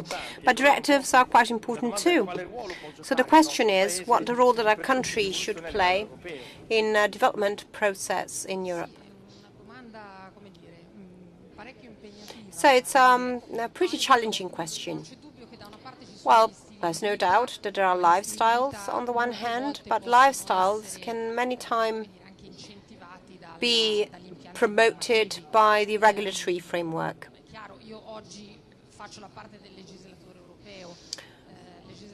Well, I'm thinking as if I were the European lawmaker. Well, the European lawmaker has a pretty broad scope of action, and the director of circular economy I've been working on is a framework directive that sets the framework within which we have to work, and it's up to individual countries, individual member states to transpose these directives. When I was hearing about the end-of-waste directives on biogas, well, I agree with him, with those who talked about it, because in Europe, at a regulatory level, we have established what are the principles to recognize the end of waste, but we have to bridge this competitive gap, avoiding to have problems for those who want to diversify not only their farming but their production, and those who want to rely on biogas and on biodigesters. So there's no doubt that directives are the starting point, that directives have to be done possibly well. And I also agree on the fact that there's a time factor which is not secondary, because the regulations on the circular economy have been passed. I think they were done well. And I think that we have some competencies in Italy with respect to the circular economy, but we can't be the last country to transpose this directive. That's what I think. And since we have the skills, since we have a green sector that is working, we should be amongst the first, actually, to transpose this directive. So to have these directives enforced and promote the virtuous examples that we have in our country. And with respect to the end of waste decrees, we can't afford the luxury of waiting and seeing. I'm thinking about other European countries such as France, and France has passed several laws with respect to the end of waste principles. They have 25 decrees. We have just 2 in Italy. We're not talking about delays from an environmental standpoint. We're talking about delays in terms of competitiveness of our country, because considering waste a primary or secondary feedstock, of course, it's a completely different approach. It makes the difference. Thank you, Simona Bonafè. So, Ballardi, we've been talking about things that have to do with the agricultural sector, with economic development, with the environment.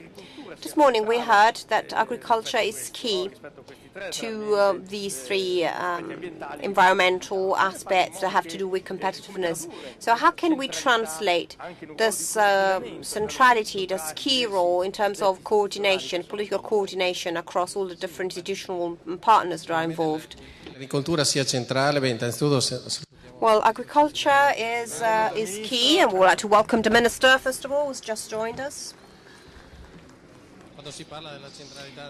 So when we talk about the key role of agriculture, well, I think that's the best way to address this question. So agriculture plays a key role in the environmental protection movement, and it's something that we have been focusing on for a long time. We heard the example of the nitrate directive and also the damage caused by hunting on wild species. Well, I think that responsible agriculture is absolutely necessary, because if we protect the environment, we will invest in our future and in the future of our children. So having agriculture compatible with environmental protection is not only something that we do to help ourselves, but to help future generations.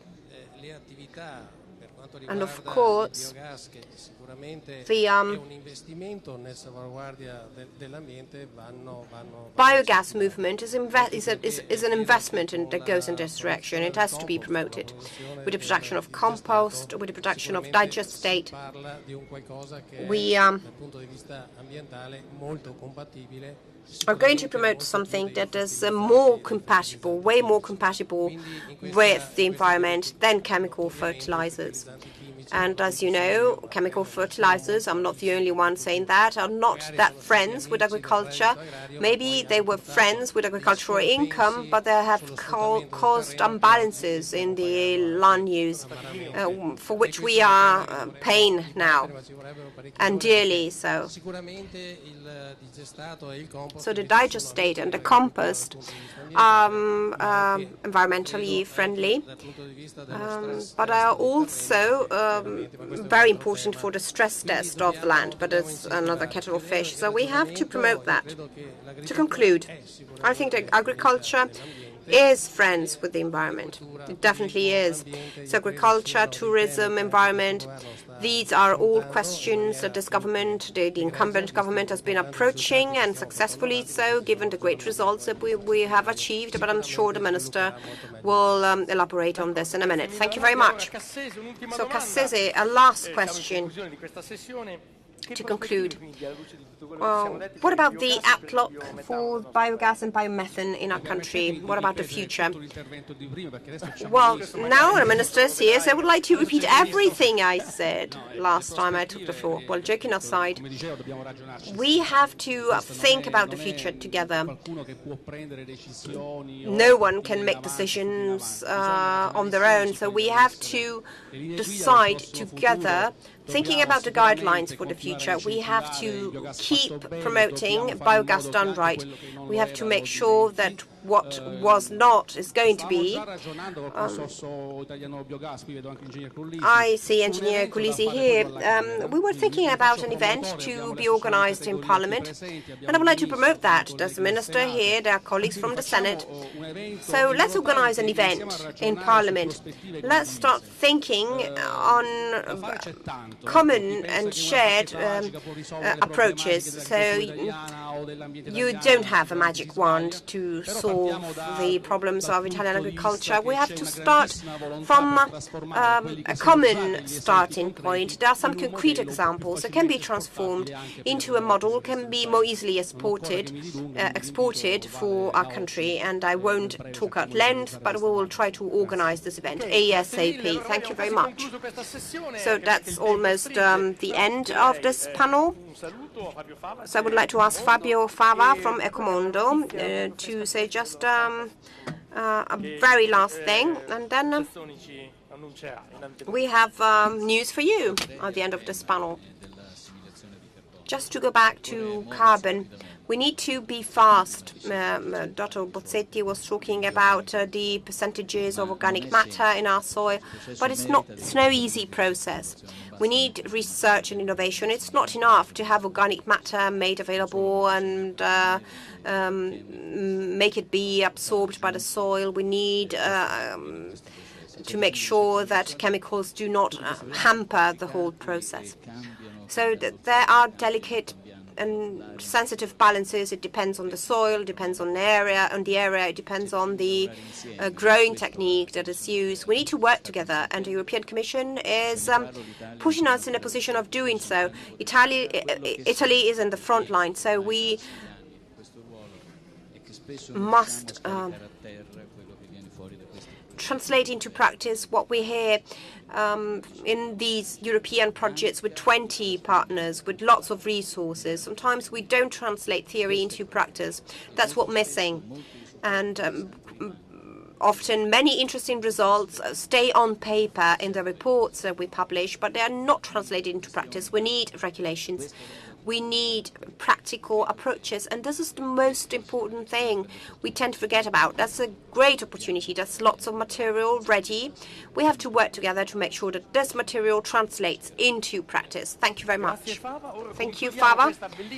Now, to conclude this beautiful, interesting panel, we have an announcement from Enrico Buttazzoni from CREA. CREA has always believed, since its establishment, that agricultural economy is, by definition, a circular economy. Linear economy was invented by the industrial sector, not by agriculture. And CREA also believes about the key role played by agriculture for the environment, because most part of the environment is agriculture, is an agricultural environment. So CREA embraces the philosophy of quatre pour mille, because it is the first strategy approaching this problem with a positive outlook. It's not a question of don't do this, don't do that, don't eat this, don't eat that. Well, agriculture can be put at the service of civil society to increase, to enhance our carbon sink, and to increase the percentage of carbon in the soil. So it's an official joining of CREA to quatre pour mille. Well, the President is going to officially speak in favor of that, but I'm authorized to, give you a preview of what he's going to do. Well, that's great news, and we're going to conclude this panel with this great news. Thank you again to all our guests, and a big hand for all of them. Thank you. So thank you, Buttazzoni. So we're waiting for the official announcement on the part of your president, so we're very glad to hear. So the very last panel, we have the honor to have here with us the incumbent minister for agricultural policies. Thank you very much, Minister, and welcome. Ettore Prandini, President of Coldiretti, and Massimiliano Gianzanti, President of Confagricoltura. Please come to the podium, and thank you for being with us.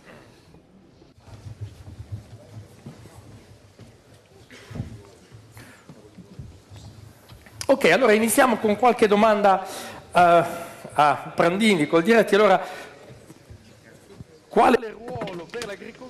What role for agriculture in the fight against climate change, and what proposals for bioenergy in the climate energy package? It's a question for both of you. Well, the role of agriculture with respect to climate change, well, I think it's a challenge. It's not a problem. There's no doubt that the things we've been talking about will become key.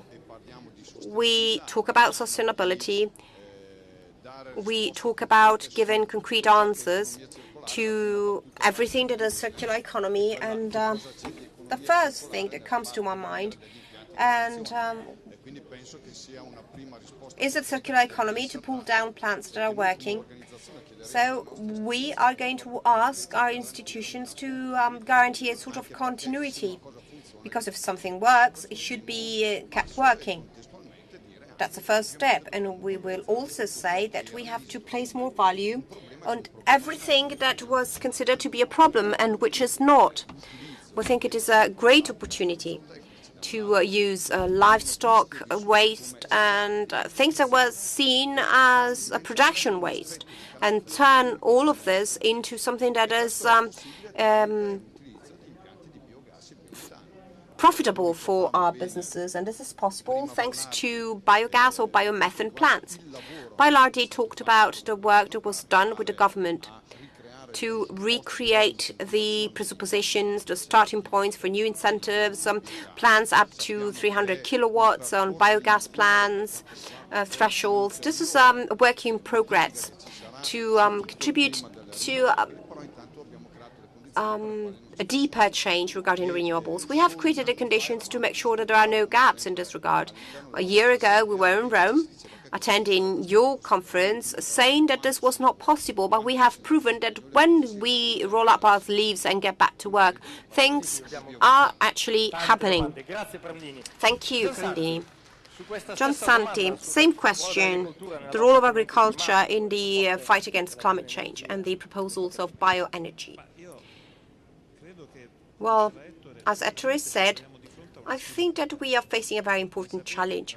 As you know, on the website of the Corriere della Sera, a very important daily newspaper, there was a blunt accusation of livestock systems, saying that they are polluting just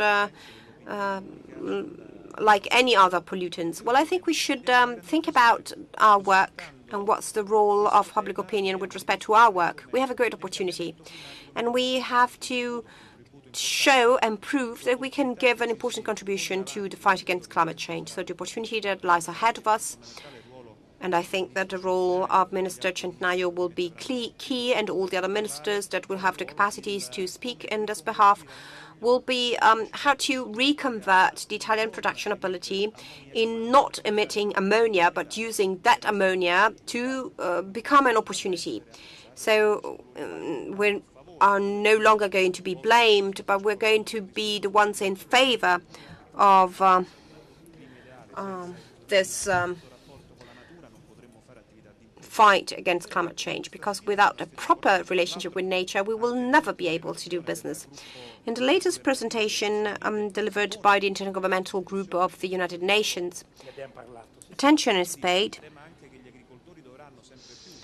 to the role that farmers are going to play in terms of more and better production techniques, use of fewer quantities of gas oil, increasing the quantity of carbon in the soil, mapping the ability of agriculture and its forestry system. So give a contribution.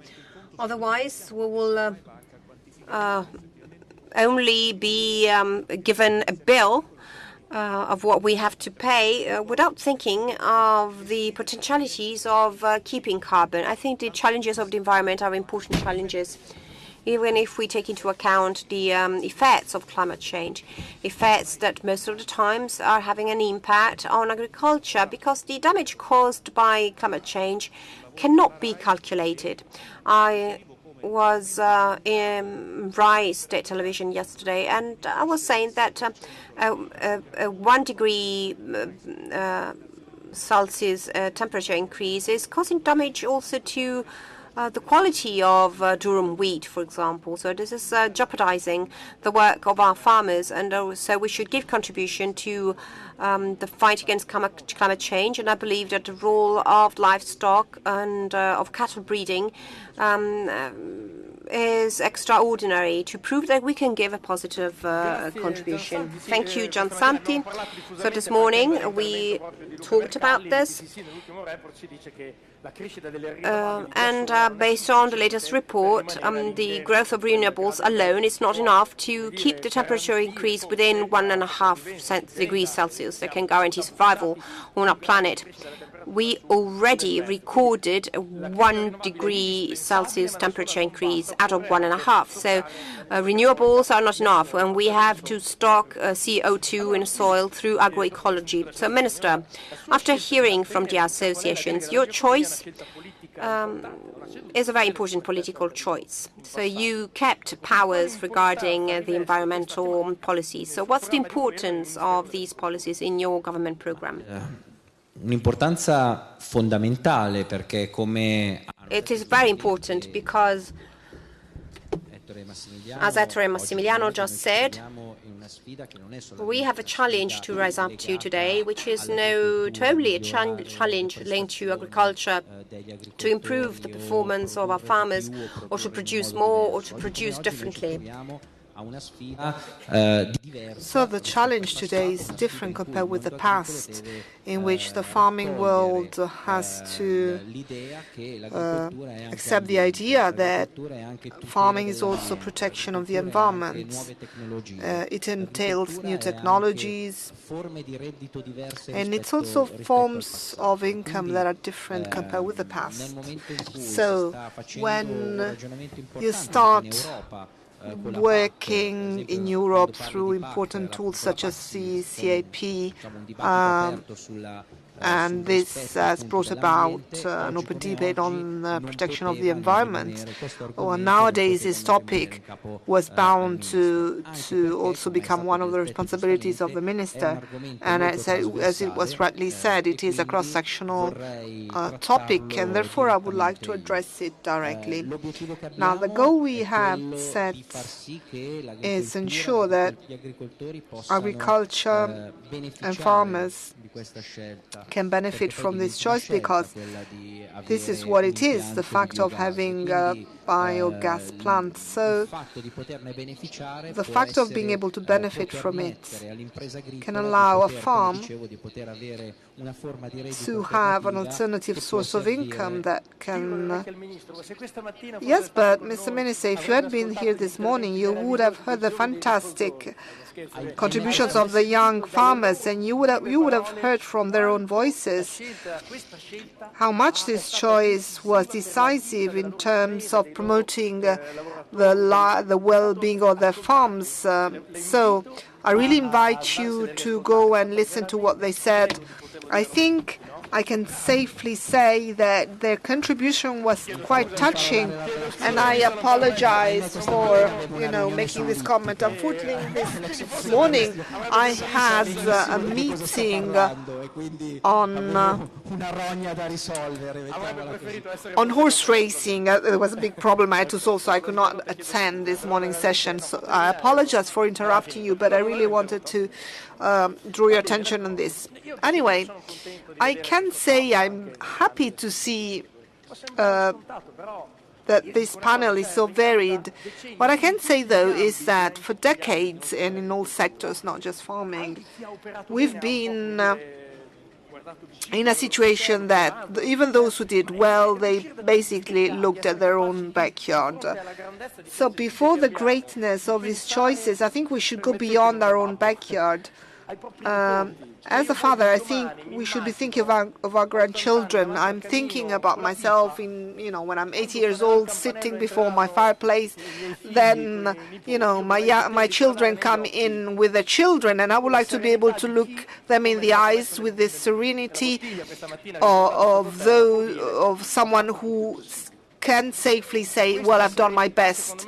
So this serenity is something that we have to conquer little by little, in each individually, looking for the greatest cooperation possible, because altogether we would have problems in rising up to these goals. So can you imagine if we go just individually, if we go about this individually? And I apologize again for interrupting, but let's move on. Giansanti, so... Mr. Prandini? Or Giansanti, it's not clear.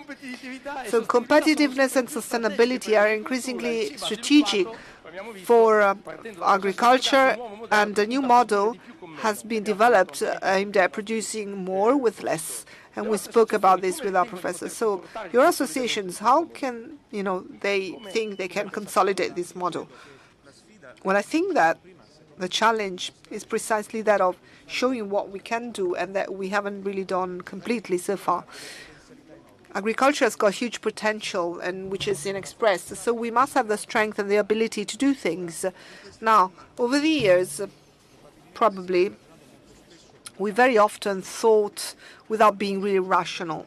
But today, we need to use our heads much more. So the paradigm, greater productivity, that leads to greater income, this leads to greater sustainability. These are three steps that are not casual, in the sense that before us lies a very important challenge represented by population growth at world level. You know the great resistance met over time in developing farm agri-energy because we were accused of taking away land used for food production. But if we look at the fact that if maize today is still grown, it's precisely thanks to biogas in Italy. But we need to face population growth, and on the other hand, no doubt, we must provide answers also in terms of a greater production ability, also in the field of agro-energy. The more we produce agro-energy fuels, if you've got dairy cows, and if you also have a biogas plant, you can better face the issues, the difficulties met by the dairy product.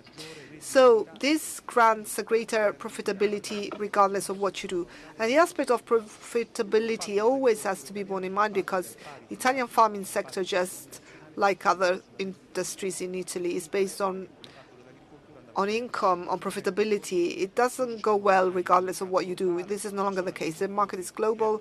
There are farmers who are losing their money just like many others and many other entrepreneurs. So this is an essential topic for everyone.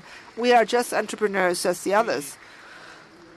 So the topic of profitability is essential to the development of agri-energy plants. The theme of biomethane and biogas are sensitive issues, and we, of course, have to consider the financials behind this. But if we manage to develop this, this is going to bring about greater sustainability. What is my dream? Well, it is that of seeing plants, both small, medium, and large size, to be much more common, because the dissemination of plants for the production of biogas and biomethane is really going to promote a rosy future for Italy, and in terms of sustainability of the national agri-food sector.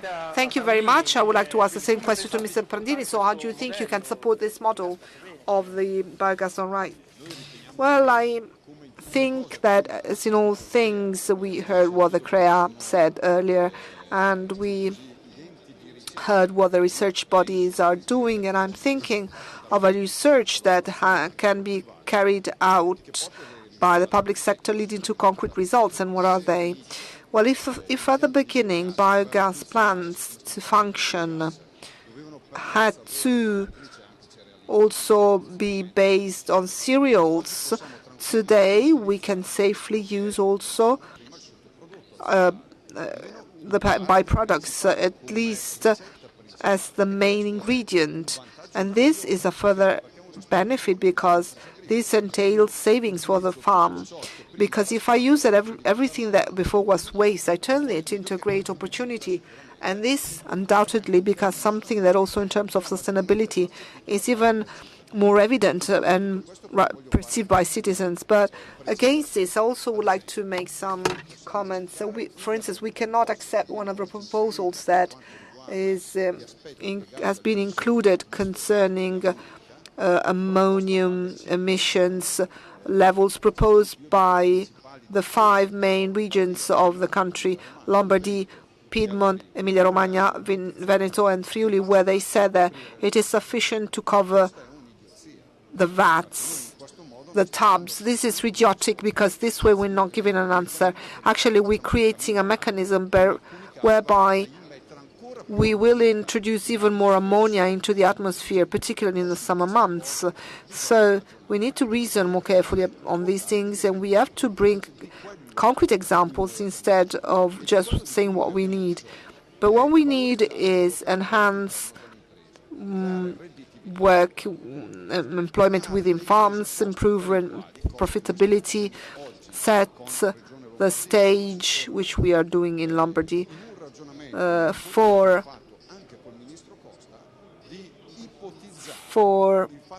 the possibility that the digestate also passes from 170 units of nitrogen to 140 also in sensitive areas per hectare, because we have shown with university level studies that it is totally sustainable that the digestate becomes a value for the soil. I know that sometimes I'm criticized when I say this, and particularly when I bring this as an example and as a model of innovation and further profitability, regardless incentives. In what do I mean by this?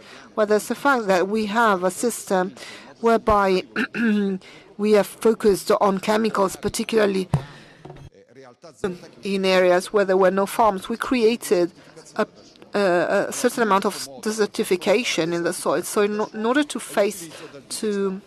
counter desertification, it's using digestate. Here too, at world level, but also at European level, we've got examples whereby we have shown that this can be turned into pellets. It's easy to transport, and it becomes even a further economic advantage for our farms. So I think there is still a lot to do. And what I can say is that those studies that were referred to by Mr. Giansanti in the article of the Corriere della Sera newspaper, and I'm thinking that sometimes public bodies have not provided concrete answers, but they've just attributed responsibilities particularly to the cattle raising, breeding sector, which it didn't have with reference to the pollution of groundwater tables. Well, we should react. So sector associations should react, the institutions should also react, because we cannot constantly accept that we are held responsible for polluting groundwater tables when it's all the rest of the industrial sector that should be blamed. Minister Centinaio, the national farming sector is based on cattle raising, quality products and biodiversity, but let us not forget some difficulties in terms of competitiveness on the international markets, also because of counterfeiting. Now, the biogas on-right model, with its positive results, seems to be something that can support the competitiveness of these chains. Do you agree with this? And what would you like to do with your ministry in order to support this innovative model, which has an impact on the entire Italian agri-food sector? Well, yes, we're not here about talking about the Italian-sounding counterfeits that exist. They are sold all over the world. But today what we must do is we must grant an additional income to farmers. And therefore the possibility of having alternative sources of income can for sure be provided through biogas plants. We are convinced about this, and we've always spoken about this, and we believe that supporting the farming world in this direction is the best choice. And for this reason, we have included in the 2019 budget incentives, precisely because we start from an assumption, and that is that these incentives help innovate. The word innovation in agriculture must not just be a banner to use when you have got nothing else to say. Innovation in agriculture is also impacted on by incentives and policies that promote biogas plants, and it passes through an environmental policy, a better environmental policy with lower costs and greater benefits. And it is also a function of an initiative we want to develop of establishing greater relations with ministry bodies, CREA and ISMEA. It passes through an excellent cooperation among the ministries and among the ministries that are working and whose are interlocutors of private companies, because the state cannot be the enemy of private companies when these are those that grant an innovation, that ensure innovation in our country. So if we believe from this, if we start from this assumption, what we included in the budget at the moment cannot but be the first step.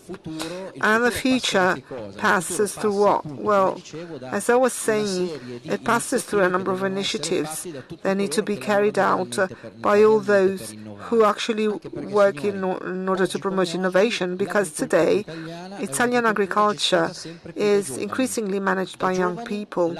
Young people who are degree holders. It seems, it seems silly, but this is what it is. So a greater number of university degree holders devote themselves to farming. So while there is a reduction in the number of students in traditional faculties, agrarian faculties are expanding in terms of the number of registrations, and the young people who enter the world of agriculture and who've got a high educational level, well, they carry out farming in an innovative manner.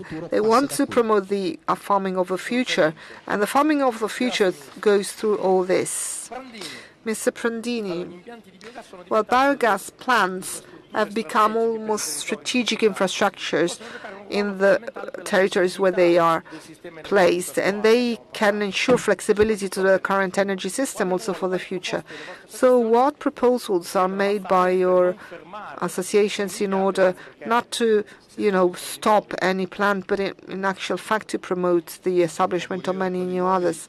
Well, in terms of promoting new plants, I must thank the Minister for Economic Development, Di Maio, because beyond what people may think, he gave us a chance and the opportunity to establish a principle according to which we could provide incentives to these plants. And I was saying this in my initial presentation, that this could not be taken for granted, because we came from a previous government that in words it was saying that it would support them, but then when it came to actually providing money, we were never able of obtaining incentives for plants up to 300 kilowatts. Well, having said this, I think that the model to be followed is, if we speak about existing plants, well, then I think that here too, putting together experiences that exist all over the world would not be bad. The German model, for instance, has created a mechanism whereby plants can continue to function, to operate,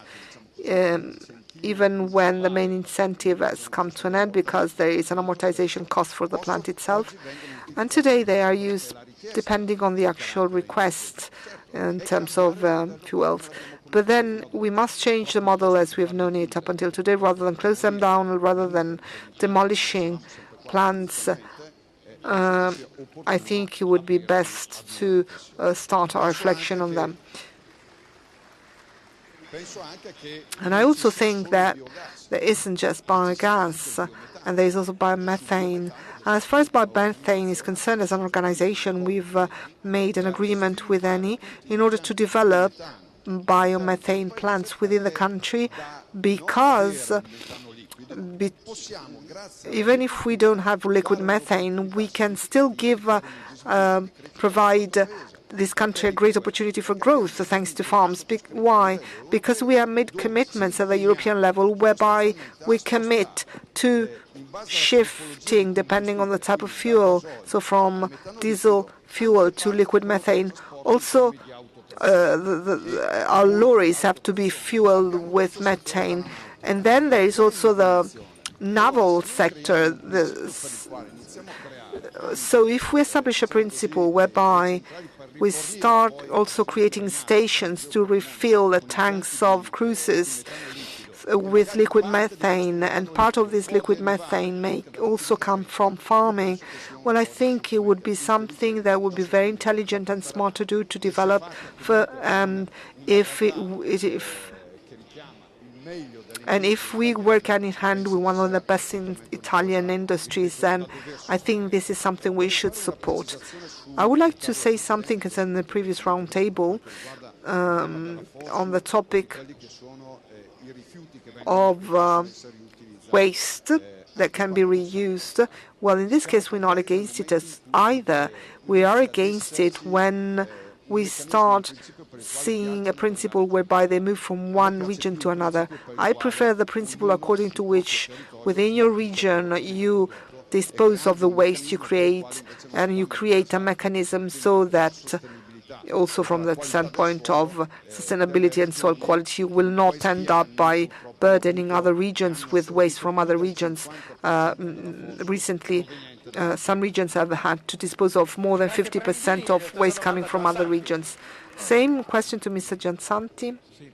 Yes, well, I think that the theme of agro-energy is something that really saw the light some 14, 15 years ago. So I cannot but be happy about the fact that after 14 years, we can find that positive results have been achieved. A few years ago, there were very few supporters, but the results have shown over the years that farmers were very happy about the investments they made in the past and that they continue to implement them.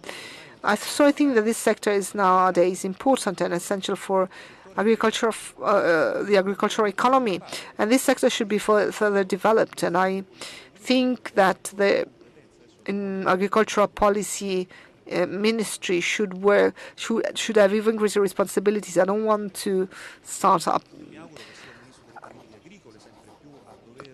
arguing with Mr. Prandini, but I think that agro-energy are a way to enhance agricultural byproducts from an energy standpoint. This is a strategic plan that, regardless whose responsibilities this falls within, we should establish as fast as possible. We've got opportunities, and we must ask the government and the ministers, and therefore also Parliament, to do their utmost so that we can define a different national strategy, because the previous one did not really include renewable energies and agro fuels. They were not a priority, but I think that the renewable energy sources is a theme that is very topical and central as well, and we should reconsider our positions and invest even more, because nowadays many farmers, particularly those who have not made yet investments in the agro-energies, whether it be biogas, biomethane, solar power. So many farmers would like to invest. So the possibility of working on a market that is supported by incentives would still be a great thing. Of course, we have to consider the fact that these plants, well, they have to be granted to be able to continue to operate. We cannot, just dismantle them just because the feed-in tariff system has come to an end. Because these are farming plants, we need to reason with the heads. Don't get offended, but we have to reason in terms of enhancing the soil. The main activity in a farm can also be the sale of electric power, but power made from, farming produce. So even the distinction between first and second crop is something that we should think about with our heads and not just, with a passion. So the second crop issue is something that we cannot dismiss. And I think in this sense, farming associations will have to act at government level in order to further stimulate a debate on the future of biogas and biomethane.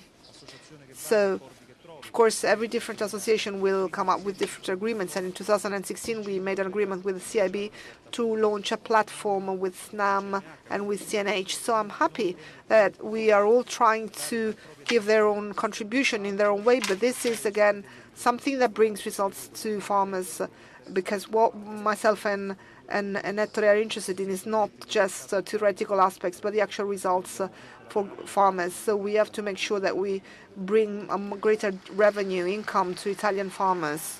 Grazie Giansanti. Allora, Thank you, John Santi. Minister, the floor is yours. You've heard what the association thinks. Do you think that this infrastructure can be included in the strategic plan being developed by the government? Perché se cominciamo a fare il ragionamento, Well, I hope faccio una so. battuta che ormai tutti si interessano di quello che è il futuro. Everyone talks about the future, the past, the present of agriculture. L'obiettivo che abbiamo è quello di So the target we have is to work in synergy to obtain results. And if we can do that with this decree, even better. If something else is going to be passed, it's okay just the same. The important thing is to achieve a result. Then if it's me, or if it's Minister Costa, or if it's Minister Di Maio, well, it doesn't really matter. Well, the important thing, maybe I'm too pragmatic. I'm told that I'm wrong sometimes. I should praise myself more. But the important thing for me is to achieve the target. And it's important for farmers to achieve the hoped result. Because farming has no political affiliation. So the goal we have is to work in the direction that the sector is calling us for, and I believe that all the three ministries will contribute with their own skills, with their own sensitivities. And I believe that we worked well in the past with Minister Di Maio, with Minister Costa on other questions, and so I'm convinced that this time too we're going to sit around the table and we will find an agreement, and we all hope that. If that's the will, a young farmer said this morning, so will is power. So hopefully we're going to achieve this result.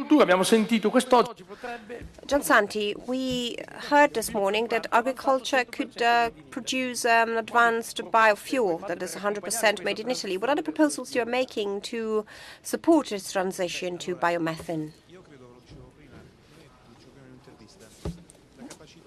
Well, I think that the ability of Italy is to reach 10% of energy production through biomethane. When I meet MPs or senators or ministers or people that are expert in economics, and when I tell them that we have the opportunity to produce 10% of the energy needed, well, everyone says it's an opportunity, so let's find an agreement. There are many farmers that are ready to go. So we have to define some rules in the shortest time possible, and we have to find some interpretations that can allow us to have certainties. So the reconversion of certain plants must be the result of certain protections, so to make sure that energy is produced properly. And then there's the question of second crops, double crops. We can't think of having national production only based on urban solid waste. It's a very topical question, of course, and the President of Coldiretti was pointing that out. We all know how the urban solid waste works. There are places in Italy where collection of waste is working very well, and other places where it is not.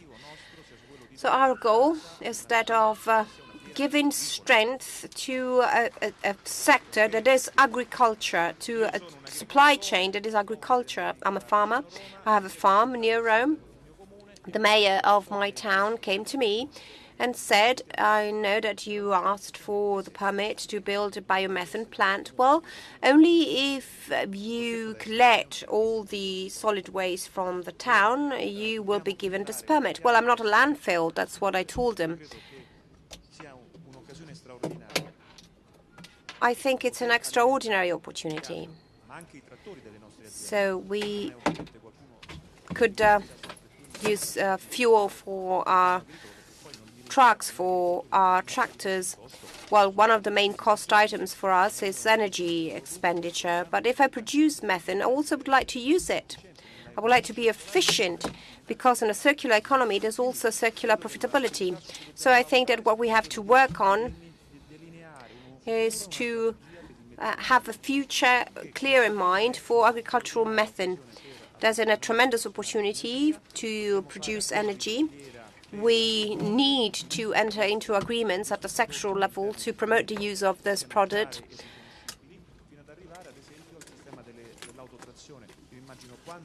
I'm thinking of buses or local transportation that could be fueled using this method. So especially big towns like Milan and Rome could benefit from this. When we hear that the cattle breeding system is polluting, well, buses downtown Milan or downtown Rome are very much polluting, and maybe we could prove one day that these vehicles are using agricultural methane, so are not that polluting, and so using this resource to make sure that the stream comes true. Thank you very much, John Santi. Prandini, same question. How to support transition towards biomethane? Abbiamo parlato già un po' prima, nel senso che So we already talked about this earlier. What's the interest we can have?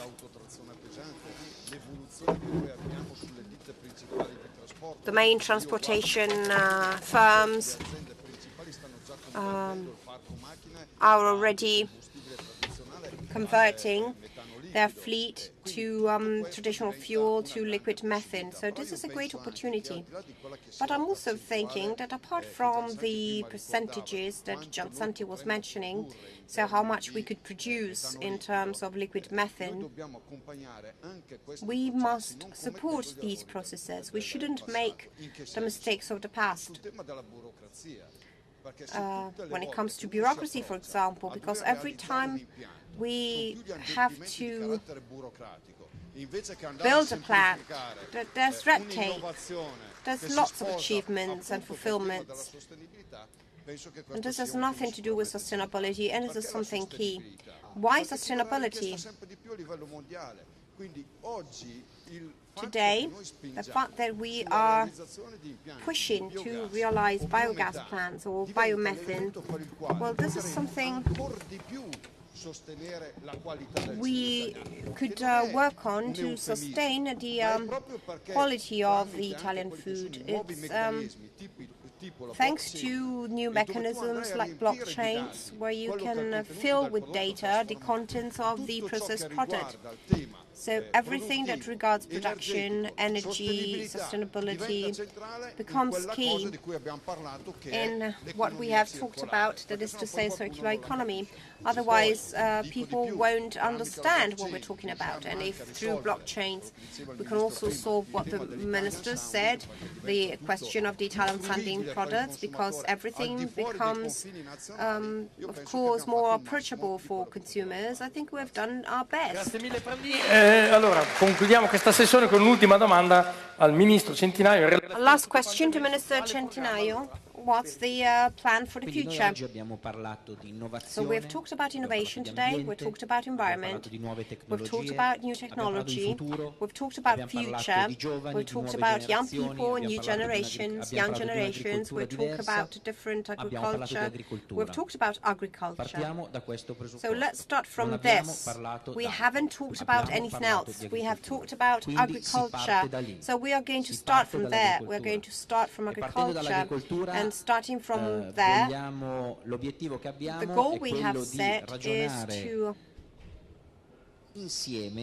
think together and with the whole sector, because I liked the word you used before, supply chain or sector. We want to talk together about what direction we should pursue, so to what extent we can contribute. So the ministry, the government, not meaning the incumbent government only, but in general, we would like to have a medium to long-term vision, so beyond this life of Parliament.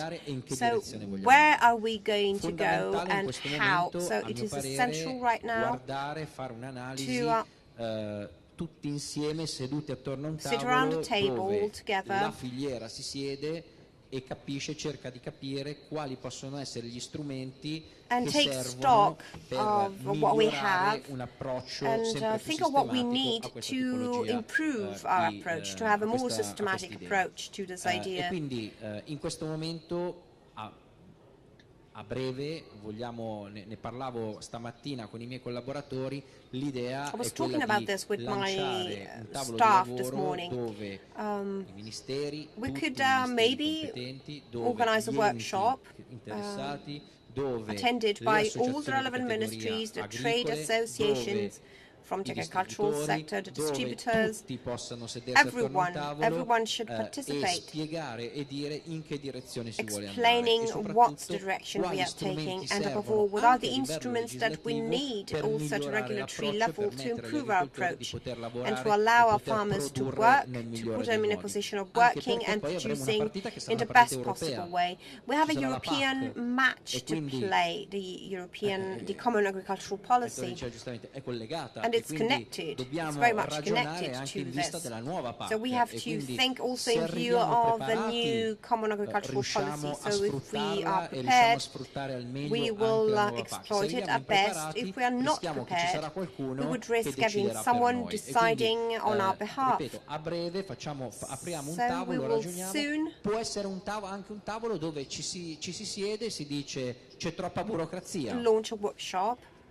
quello che dicevamo. E allora cerchiamo di capire dove anche diminuire, Let's try to understand il livello di burocrazia. where we can Molti streamline dicono, the sì, ma processes. apri l'ennesimo tavolo di lavoro. Well, many people Non è might say, l'ennesimo well, tavolo di another lavoro, è un workshop. tavolo di Well, it's not confronto, è un tavolo di another workshop. It programmazione. is a workshop Attraverso il to tavolo di plan programmazione non things, c'è to solamente program il things. ministro o i ministeri che It's not decidono only the e tutto il ministries resto or della the filiera minister che subisce. deciding Questa è una and cosa che non è something nel that's mio been DNA. imposed on the Decidere sopra sector la from testa the delle top. It's persone not part non of mi my piace, DNA. non mi è I mai don't like piaciuto. to adopt a Mi piace top-down approach. condividere le I like to cose. share Ci things. mettiamo un po' più I di like to tempo, take longer, non mi maybe. interessa I metterci un don't po' più di care. tempo. But the L'importante è che se ci important thing metto is anche that una to settimana o un mese in più, però arriva make un sure that risultato there's a che non è shared result. subito da It's tutto not il something resto that is della filiera. Non imposed deve on essere felice il other ministro people. It's Centinaio, not me deve that essere have to be felice chi happy. collaborerà Those who are e chi going to lavorerà e work chi avrà a che to fare this con, goal, appunto, con tutta questa to the filiera. achievement of Quindi this goal, l'obiettivo have che to ci be stiamo happy. dando è So che ci the vogliamo goal we dare are questo. setting is right this one. Grazie mille, Thank you, Ministro. Minister. Va bene.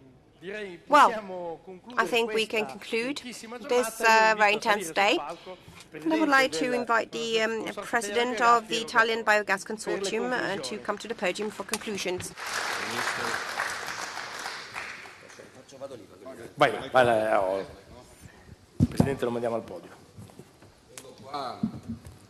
Beh, innanzitutto voglio First of all, I would like to thank the Banca Popolare di Milano that is hosting us today, all the partners of this event, all the attendants that are many of our members, and the speakers that have contributed with their experiences, with their research, with their contributions, very, very important ones. So I would like to thank in particular the participants in the latest panel, Gian Sante, Coldiretti President, Ettore Pandini, and special thanks to Minister Centinaio, who has decided to be here with us today. So I would like to thank him not only for attending, but for what he said, for his conclusions. Well, I think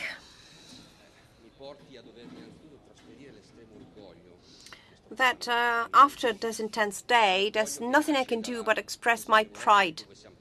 I'm very proud, thinking of our starting point. We must never forget where we started from. We were 7 at the beginning, 7 farmers, 7 people producing this thing. We weren't sure what it was, but then we decided to join in a consortium. I didn't have to plan back then, really. But in 2000, I started dealing with these issues. Some of my friends are here with whom I established Agroenergia, an association that dealt with these things. And then we began doing research, and we decided to build a biogas plant. My father is here, and would like to thank him for supporting me always. We thought that that was the most suitable technology to support what we were doing. We thought it was the technology that was best suited for the type of farming we were doing. So we made this investment, and other technology began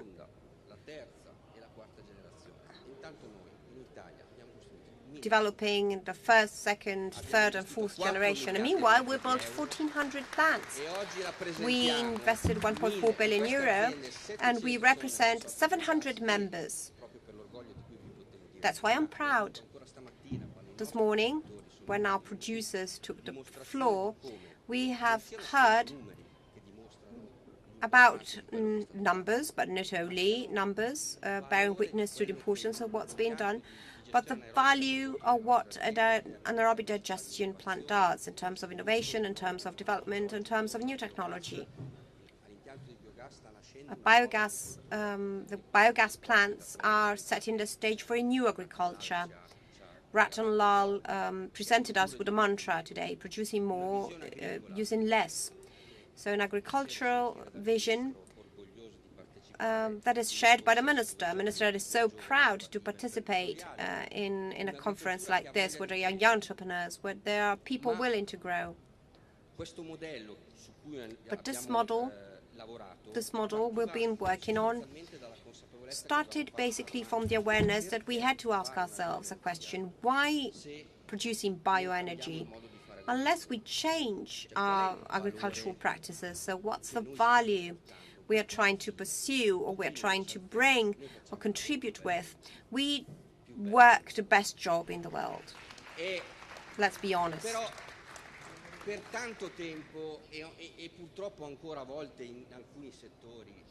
And sometimes, and our presidents that are here know that very well, sometimes we feel frustrated because we feel fragile because of everything being considered as a commodity. But the true meaning of what we do is that we are the ones on Earth, we are the ones that have to contribute to the fate of our planet, so we are the protagonists of this change. When the IPCC publishes a report saying that renewables are not enough, that we start to decarbonize, we have to start taking CO2 and bringing back to the soil. Well, the IPCC is talking about our plants, the ones we're growing, and we have to keep doing what we're doing more intensively so, more sustainably so, and enough focusing on the type of plants, X, epsilon, Y, or maize. I don't know what's wrong with maize. What's wrong with maize? Maize is the plant with the best photosynthetic effect. When the first German experts came to Italy, they told us, how can you do all these cubic meters, all this maize? You should do something else. Well, our maize is good. Our maize is profitable. That's why we have the best cattle breeding farms in Europe. So we have to start from this. But if we focused on our pride only, we wouldn't be what we are. We have to understand that we have a great responsibility. Every time we take a step forward, and forgive me, having the minister here and two representatives of the most important trade associations is a great responsibility.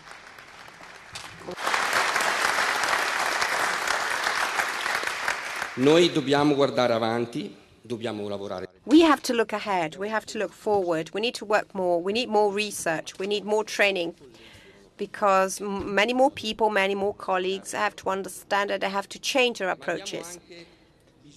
But we also need a confrontation with institutions that should support us.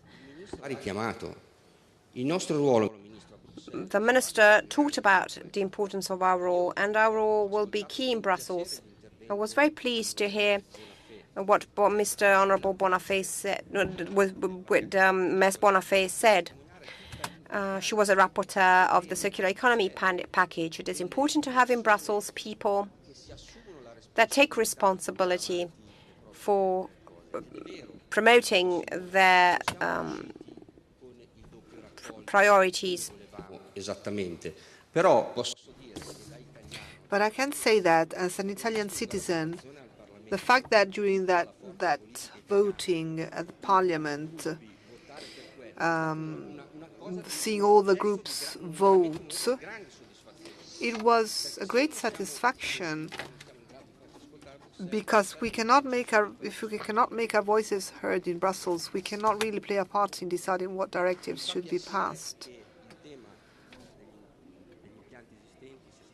I'm glad that the theme of the existing plants was addressed so clearly, and I agree with our friend MP Gianpaolo Cassese, who says nobody has a magic wand. Well, no, we don't have it. But we know that in light of this responsibility, we have opened up this discussion 5 years before the big in advance, and we are now asking the interlocutors to come up with a proposal that improves the efficiency of the plants, allowing us to continue to invest in our firms. Because what we did, and we saw what our entrepreneurs did. Investments can be made, and these investments are particularly beneficial to the local territories. And then there is also the theme of biomethane, and we have got a decree. I want to greet the Secretary who signed this decree, thanking him for this decree. The problem is that in Italy, you have the problem that you've got a decree and then you've got an implementing decree. So we're now waiting for the Environment Ministry, and this is what we were told by the Environmentalist Association, and it seems strange. So Environmentalist Association tell the government that they have to improve things, and then the ministry stays in its own position. So with reference to our situation, the bureaucracy within the ministry must find a way to solve problems, because at the end of the day, what we want is allow our companies to continue to be more productive and develop. So if we want the environment and the economy to go in the same direction, then we must tell the people who are technically responsible for making decisions that they need to follow these requests and directions. So tomorrow, and I wish to thank once more those who are here with us today, because we started from farming and that is where we should start. Tomorrow we're going to move on to more industrial aspects, because as Italian Biogas Consortium and our sector comes from two great things: the farming sector, agro-farming sector, and also the renewable gas sector. So we have introduced methane in half of Europe. We have the best industry in terms of components, and we have an industry here that we are very proud of. So Angelo, in his introduction, has already spoken about the importance of having a strong industrial sector, giving us direction for the future. So, because young people have said today, the farmers, well, they're not so young. I mean, they're over 30 years old, but anyway, they're adults, but they are younger than me. That is, they said that they would place a message in a bottle, a message for the future, saying we did our best. Then I want to say, let us begin with the same pride and the same responsibility. We must do not just our best, but what nearly seems impossible. And together, as we did over the years, we will succeed in our goal. Thank you.